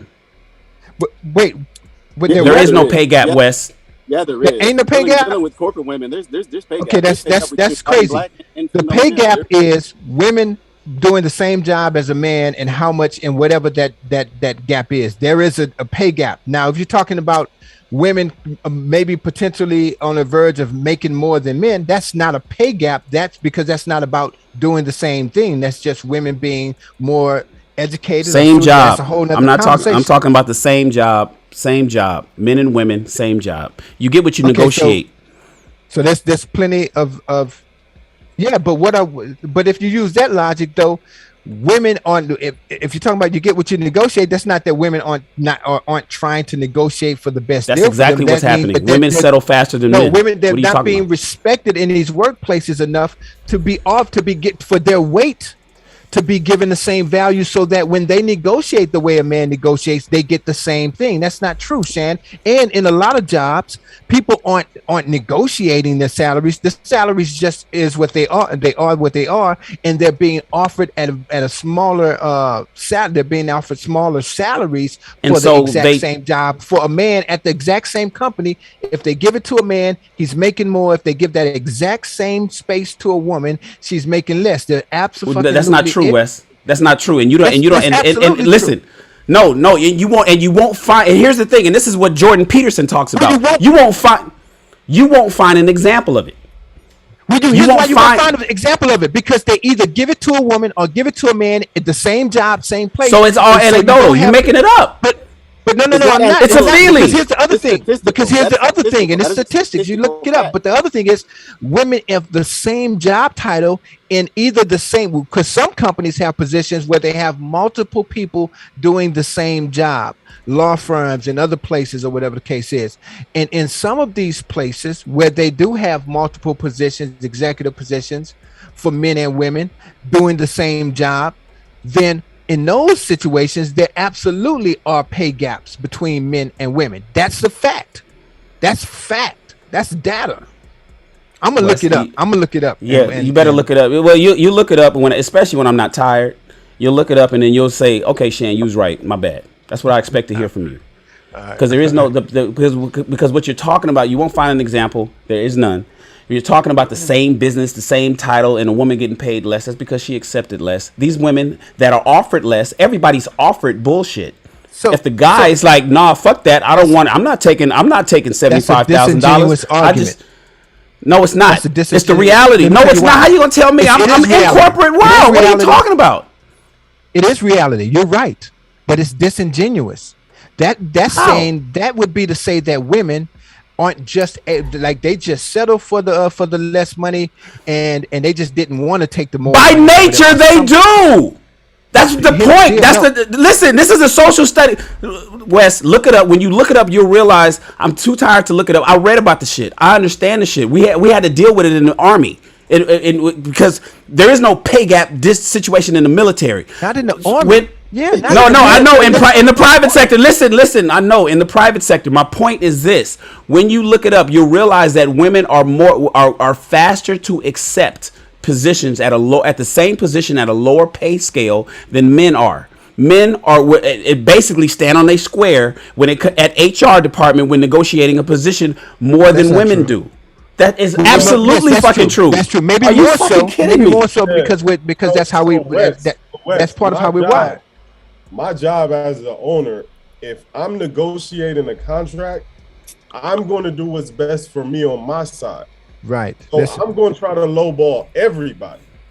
Now, everybody gets lowballed. Everybody gets offered a low offer. Wes is not saying that. He's making it seem like men are offered more money off the rip. That ain't the case. So what you got? No, that is the case. Men aren't offered more money for the same position as a woman off the rip. Yes, they are. Absolutely. The same education level, the same degree, whatever that situation is. Absolutely.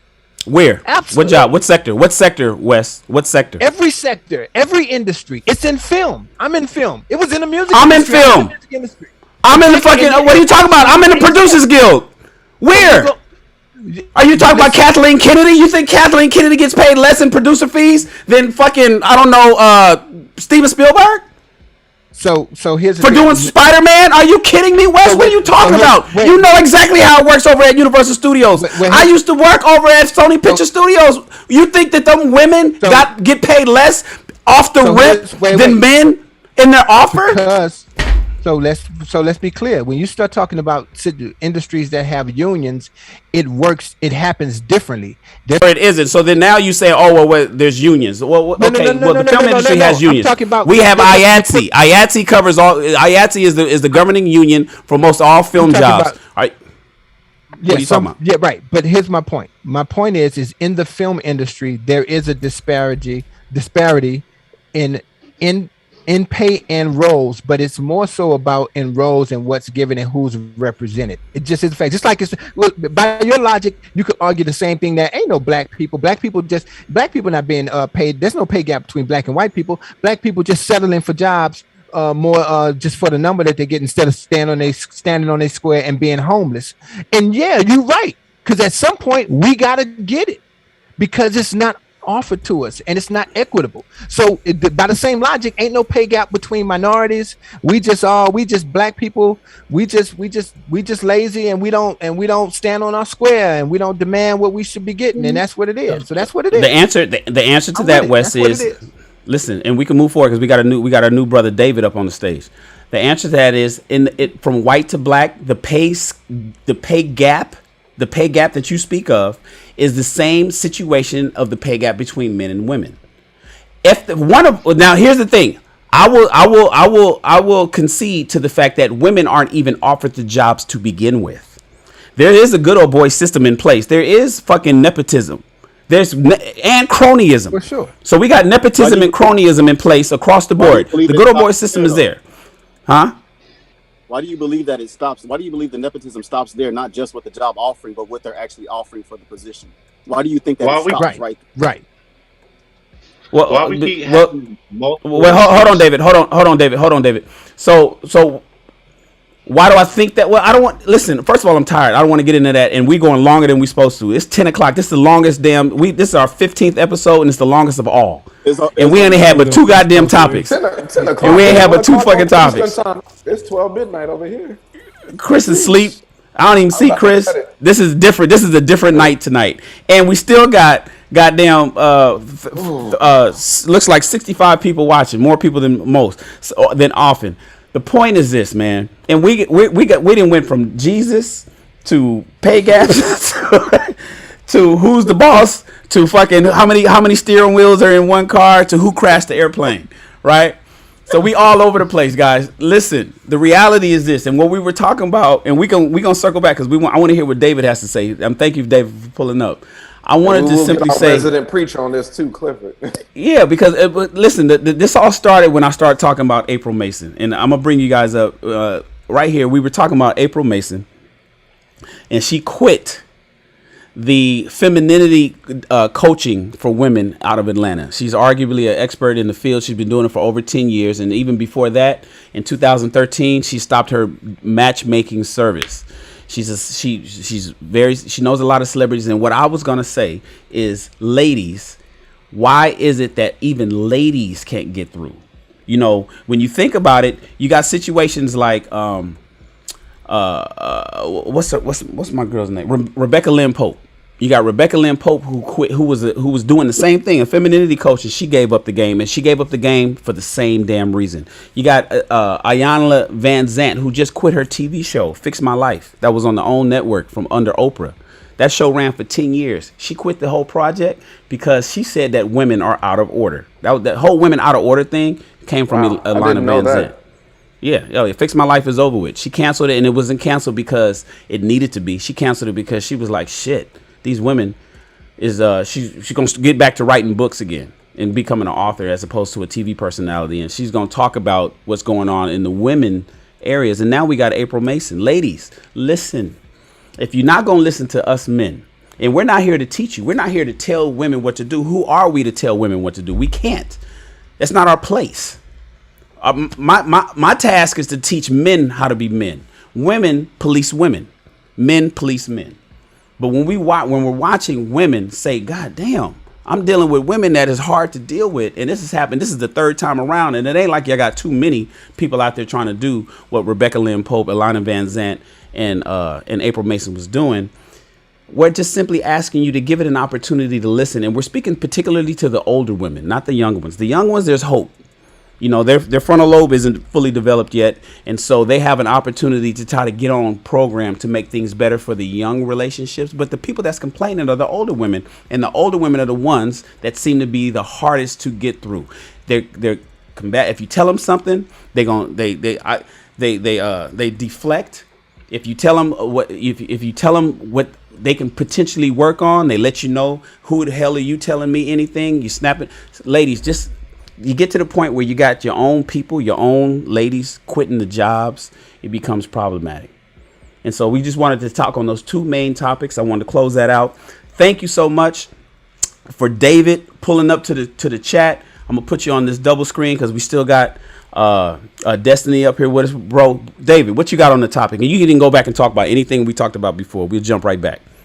I would just like to be honest, and in the way I feel like kind of embarrassed because how could we get a point across when we can't stay on the particular subject? It's always moving the goalpost. What if this? What if that? I don't understand, and it's kind of embarrassing because you can't stay on a particular point.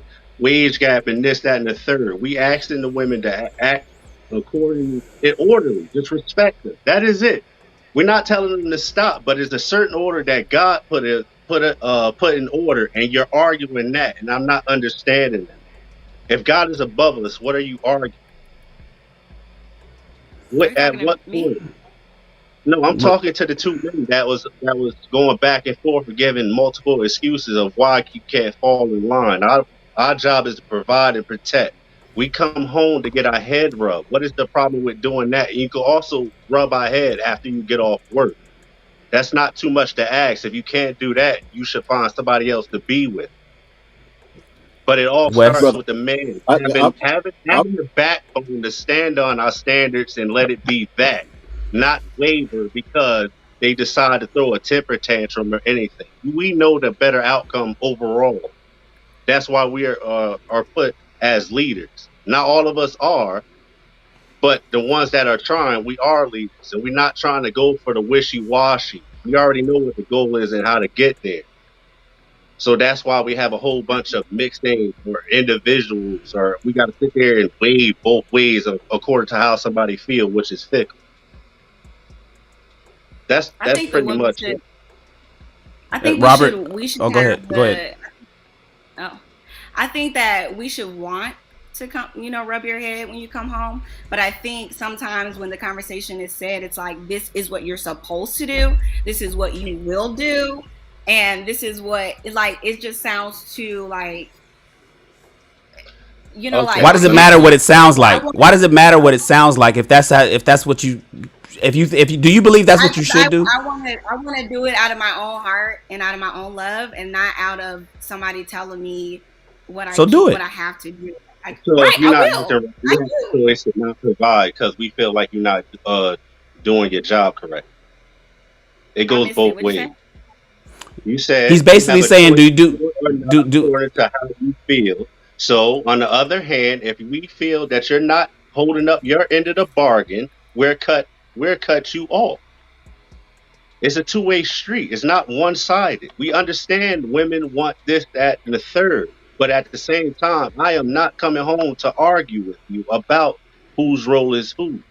You either fall in line and act accordingly, or you could go and look for it. But the women who have gone and looked for it, it has proven it doesn't work. So I don't understand why is it so much pushback, and we got 30 years. And I live in a city where I have a baby mother I dealt with for 10 years, and she has a whole family full of women that act the same way, and they all sing. Still, there's proven facts of this. YouTube have hours of this. And I don't understand why y'all still arguing about something that has been seen, written about. There's movies, Color Purple. How many more of the woman is the head of the household and it doesn't work do you have to see to understand what we are saying? Well, I don't think it needs to be combative. I think you just have to have two mutual understanding people that want to work together. I understand that some women can be combative. I do understand that. I do understand that some people just like to argue, but that's not the place that I'm coming from. I'm coming from a mutual understanding, loving relationship, wanting it to work. Well, generally speaking, speak in generalities. Don't make it so personal. Speak in generalities. You say some. Okay, there are women that are combative. There are men that are combative. There are human beings that are combative. Because it's always about the whataboutisms we call it. Well, what about men? We're not talking about men. There are some women that are combative. Go ahead, Rob. Yeah, what I would say is there's nothing wrong with your scenario. There's nothing wrong with a man coming home and having his woman rub his head. That's not the argument. The argument isn't about the argument isn't even about who is head of household. That's something that was kind of interjected into the conversation. It's not about who's head of household. It's a matter of how much are you willing to love your woman. It's how much are you willing that say what? Not enough to lose my manhood. Me trying to good statement. That's a wonderful statement. That's a great statement. At what point does a woman take your manhood? At what point? All right, let me put it in a scenario so you can understand it. Huh? When you put a woman, I'm not saying that a woman does. I'm saying oh, your mic cut out, boss. Oh, there you go. And she went on to do other things and act out of character. Start all over because we lost you for a good 5 seconds. Can you start all over? Okay. I was with my ex, and when I put her happiness over what I was supposed to do, everything fell in my world. But when I learned to step up and do what I was supposed to do and stand on my standards, there's no wavering. Everything went the correct way. I got a better job. I have less aggravation in my life. It's either you act this way or you don't. But within that, I have to continue and stay on my job. Just stay on stone. This is what we're doing. If you're not rocking with it, it's somebody else for you. There's nothing to sit there and go through these long debates about. All we ask is for cooperation. We're not partners. God already said that. So there shouldn't be no argument with that. So okay, I think argument. Well, yeah, I think what he's saying is, damn, it ain't like we asking women to jump through hoops. We just simply saying be fit, feminine, friendly, faithful, and fun. It's not a lot to ask for. Why is that why does that seem like we're pulling teeth? Here's what I find. Here's what I find, and I'm not going to say it as a generality. Here's what I find for myself and the people that I find myself dealing with, right? I find myself dealing with women, multiple of them are high six figures. They're bosses in their own right. They have high positions in corporate America and in whatever field they're in, right? These are the people that I run into. And what I find is I get that fit. I get the femininity. I get all of that. But at the same time, I'm still allowing them to be themselves. I'm not trying to marginalize them and tell them, hey, you can't go to your corporate job no more because I need you at home and I need you to be there whenever you be home, whenever I get there so you can rub my feet. Nah, whenever we get home, we're going to rub each other. We're going to work on things with each other. I'm not going to marginalize you to Like be the that. only one that's actually giving that love as opposed to receiving it as well. And that ain't gonna is last too long. Wait, Shan. That is what we're allowing our message to sound like. It might not be your message, but that's what your message sounds like coming out of your mouth, and that's how we end up with these extremes, and that's how we end up going back and forth. But at the same time, you're giving them more leeway. I don't understand. In your argument, it sounds like the men are basically assholes asking for a lot, and we're not giving them no more grace. And I've known women since early 2000s, 99, that they've been acting like this. And how much grace of 30 years? That's like 30 years. Jesus. How many videos we have to see of twerking or men getting humiliated or stuff like that or getting yelled at? Or women that's 5'1", just because you got a college education or you make 100 grand makes you better. No, we're not accepting that anymore. We don't have to. You could be by yourself. That's a possibility. That's happening now for real. So here's the thing that I've learned. That's the outcomes. It's all about the outcomes. It's all about what's actually. We can theorize everything, but what are the actual outcomes? Are women getting the outcomes that they want? I can find more women, and I can find why. You guys, like I'm not in total agreement with half the stuff you guys say. The way you guys say it doesn't compute with the majority of people. But you don't like how it sounds? Here's the thing. It sounds like a whole nother message. But here's the thing. Women, I've heard it said, and it is a true fact, women are really just coming into money, right? And so we are not, as men, we are not doing a good job trying to understand or trying to cultivate them into their new positions, into their new statuses, I should say. So what we're doing is we're saying, hey, your new status doesn't work for me. But we're saying you have to go back to the old status, and that may not be what the message actually is, but that's what the message sounds like. And for the life of me, I do not see a scenario where we're going back to the way it was in the 60s, 50s, 40s, and then on back. But instead of sitting there and trying to take the time to understand it, we don't need it. No. But we don't need it to go back to the 50s, 60s. See, that men aren't even men, traditional men aren't asking us to go back to goddamn Sanford and Son. We ain't asking to go back in 50s and 60s and 70s. We're asking women to, if you want to go to work. See, that's why I was like kind of like removing myself from the conversation because we're equal and I ain't gonna be muting nobody. But when we exaggerate to get points across, it makes the conversation kind of disingenuous, as the word that my brother Wes used. So here's the thing. Men aren't asking us to go back to the 40s. We ain't asking women to just start grabbing vacuums and being happy with a new pot set for her birthday. That's not what we're asking for. In fact, we want women to do the things that they want to do. We do. We actually do. We're simply saying, if you're gonna be a pit bull, be a pit bull at work. Be a pit bull at work. Be a bulldog at work. You can go out there. You can go to your corporate office. You can go into your cubicle. You can fight over the parking space in the company parking lot. You can complain about whose fucking food got ate in the goddamn break room. We fight at work. When you get here to my house, don't bring that work attitude here. When you get here, I need you to be feminine. I need you to be fit, feminine, friendly, and fun. I need you to be my woman when you here. And now what's happening is women are bringing that work attitude home. And it's like, well, wait a minute now, baby. Listen, I don't need you. We ain't got time to be arguing. I don't want to hear about all, And so now the nagging is driving men away. And men are starting to see that even before they get to the marriage stage. The ones that are married are seeing that. They're driving. Women are going ahead and getting divorces and men ain't stopping them. So it's like, all right, no problem. So now our relationships aren't lasting. And now we're getting less married because men are like, oh, man, because we control the marriage, right? Men control the relationships. And men are saying, man, well, shit, I got to see These women I'm dating is acting like that. It's like, goddamn, we going out to date and she's showing me this. Well, why are you acting like that? This is just a date.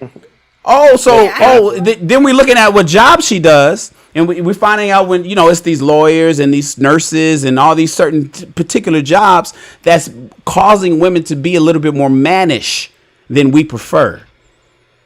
Men don't want mannish women, right. And that's what we're saying. So don't go back to the 50s. We don't need you to be home with an apron. I'm not getting your name embroidered on your apron. You don't have to do that.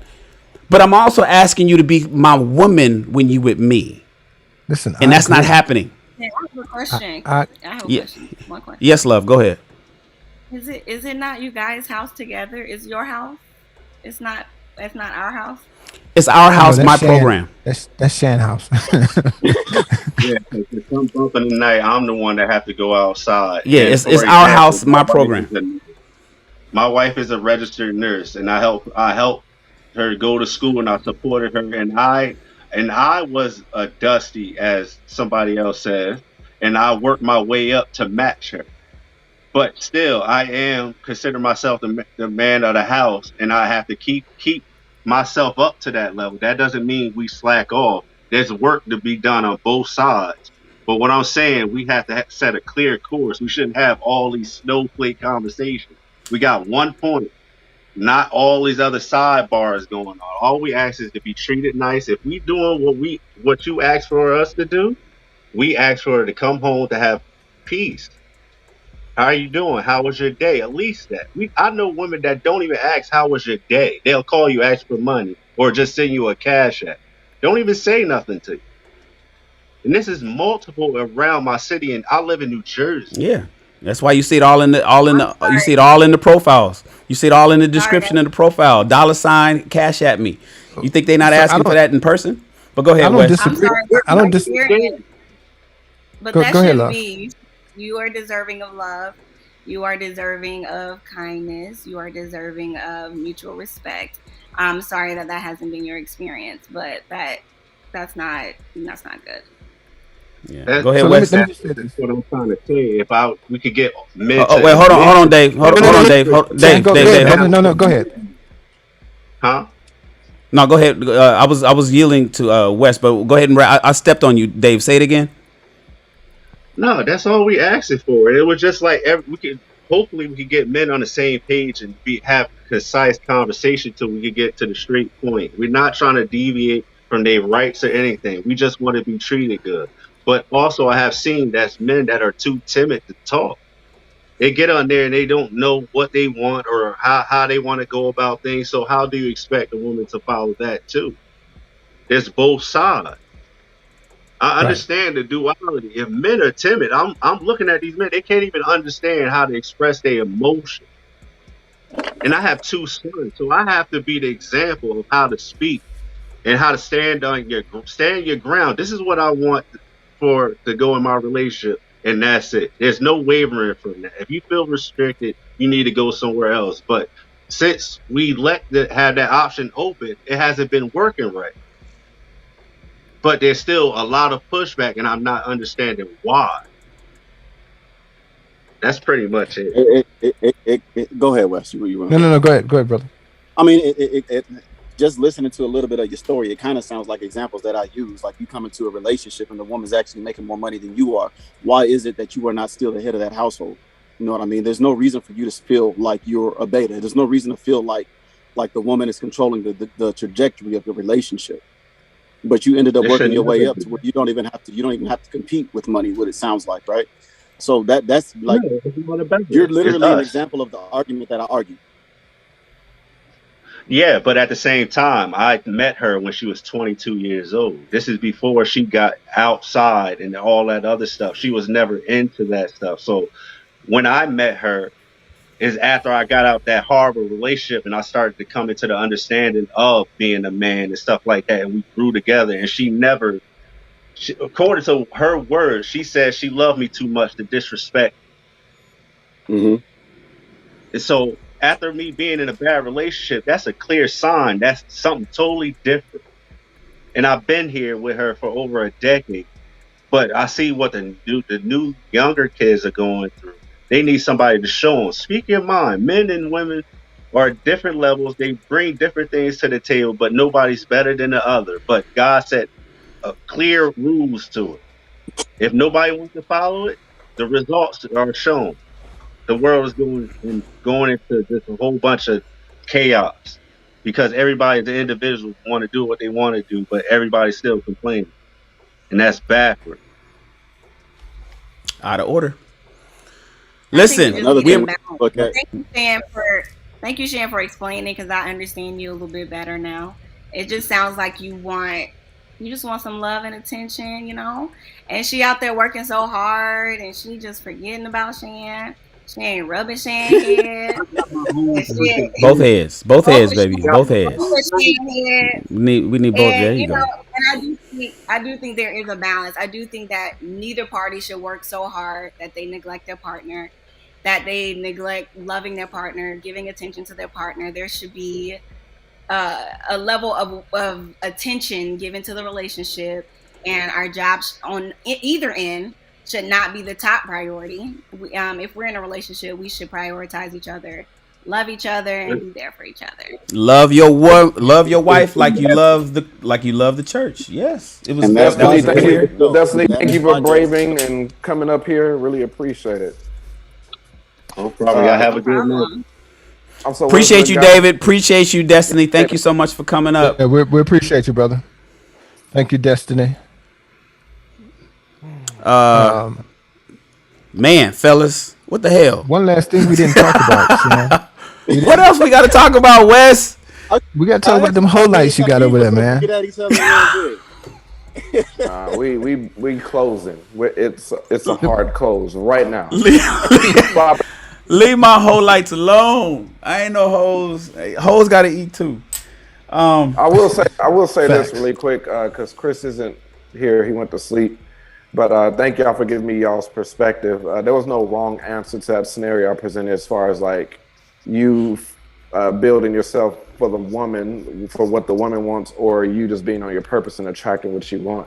So there was no wrong answer to that. I just wanted to get different perspectives, and that's what I got. And there's no wrong answer because you're both getting the outcomes. Both perspectives are getting the outcomes that you want. So I just wanted to say that. Cool, man. I just want to say I appreciate being on this panel with you, gentlemen. You all have taught me some things tonight, and I really do. This is no joke. I really do respect all of you, and you're being well versed, certainly in the Bible as well as other things. I think it was a great conversation that went forth. Yeah. And I'm gonna tell you what I don't appreciate. For the record, I just want to also say, Shahid, I just want to make it clear, Shahid has many relationships. Continue. What I don't appreciate is y'all correcting me on the uses of a word. Let that rock, man. Let me use the wrong word the wrong way for a long time. No. Autonomy. Vice President has autonomy. Where? The hell?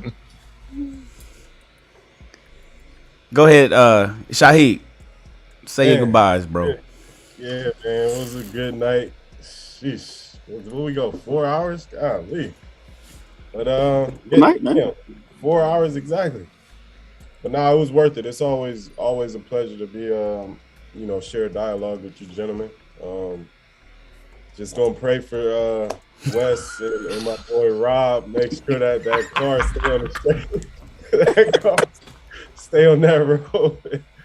But nah, it's Shahid Muhammad, man. I'm out. See y'all next week. We appreciate everybody for joining us tonight. Thank you for joining us at Ask a Black Man Anything. It's a couple things that we need you guys to do. Remember, you can always just come straight to our show by going to askablackmananything.live. Or if you want to keep it simple, go to AABMA.live. That'll always take you every Thursday night straight to our show. We don't have a website up. It just takes you straight to YouTube, and that's where we want you to be. Also, it's important if everybody can just do us a quick favor, hit the like button on the video. If you're at YouTube or you're at Facebook, just hit the thumbs up. It doesn't cost you anything. It doesn't email you. You won't get any spam. It's totally free. The like button is super important. What it does is after we in this video, the more likes that we have or dislikes, YouTube will share the video to other people's feed in the discovery page at YouTube. So please do that for us. And if you don't follow us, please follow us. That helps us as well. We really appreciate you guys for being here. Thank you so much. Anybody can always come up and ask us a question. We will be back here next Thursday. We've been doing it every Thursday at 6:15 Pacific Standard Time, 9:15 Eastern. And we appreciate you guys. Other than that, we out. I'll talk to you guys. We'll talk to you guys next week. Boy, y'all brothers. And listen, you Negroes. Y'all, so Robert and Wes must be short on women, and they out here collecting. They collecting. Boy, they gave some good word salad. Them ladies was loving what y'all was talking about. They DMs are lit right now. Listen, they was like, we just Wes, I like that. I like what you talking about, Wes, baby. I got purpose. I got purpose beyond you, Wes. Man, Wes went 4-dimensional tonight with the scenario. Like, let's look at women are not men, and it's like, what? He could be. We just asking him to operate in the man's way to operate. I understood what Wes was talking about. Y'all thank you, brother. Thank you, brother. I couldn't cold-blooded. Take it. It sound like Shan don't have a heart half the time, but I know he got a heart in there somewhere. I ain't got no heart. Heartless. Heartless. Manosphere Algorithm. My guy Manosphere Algorithm is in the chat. Thank you for showing up, boss. Good to have you here. I know I sound a lot of times like I'm just like don't give a fuck. I do give a fuck, but I want the outcome. See, the thing is, I address the complaints. As you talk about Robert and his words. I address the complaints. The complaints are, where's the men? The complaints are, I can get a man, but I can't keep a man. The complaints are, I've been engaged to 5 times. I've been engaged 4 times, but nobody gave me the wedding band. You got the engagement ring, you didn't get the wedding band. And so my thing is, what's the complaints you hearing, Wes? I'm hearing complaints about them whole lights you got over there from home. That's the complaints. Look, hey man, I have no doubt that every last one of us, the most important thing is that we do want more successful relationships. We want to heal. Yes. What's ailing the black community. So that I commend all. I know, regardless of our diversity and opinion, I know that that's the ultimate outcome. Ultimate goal. Mm-hmm. Right, men are out here frustrated too. They ain't just the ladies. Hey, Colin, it's necessary though. When I get rid of them, they gonna run straight to Robin West. That's it, baby. Yeah, Colin, I was wondering where you get that hat from. I was thinking you shop at the same place that Shan shop at Home Depot for that whole hat. It's because it's fly, super fly, brother. I love it. Gorin Brothers. I get all my fitteds from Gorin Brothers. Mm-hmm. Rob, me and you gonna start shopping at Home Depot. Y'all gonna see the lights in a minute. Give me a couple weeks. No, great talk. Hey, good stuff, Shahid. Shahid stuck in there. You stuck in there, Shahid. Yeah, man. A good show. Hey, man, I appreciate you, brothers. Thank y'all for attending tonight, viewers. We have a good night. Sleep tight. Don't let the bed bugs bite. Peace. Don't let the bed bugs bite. Goodbye, everybody. See you next week.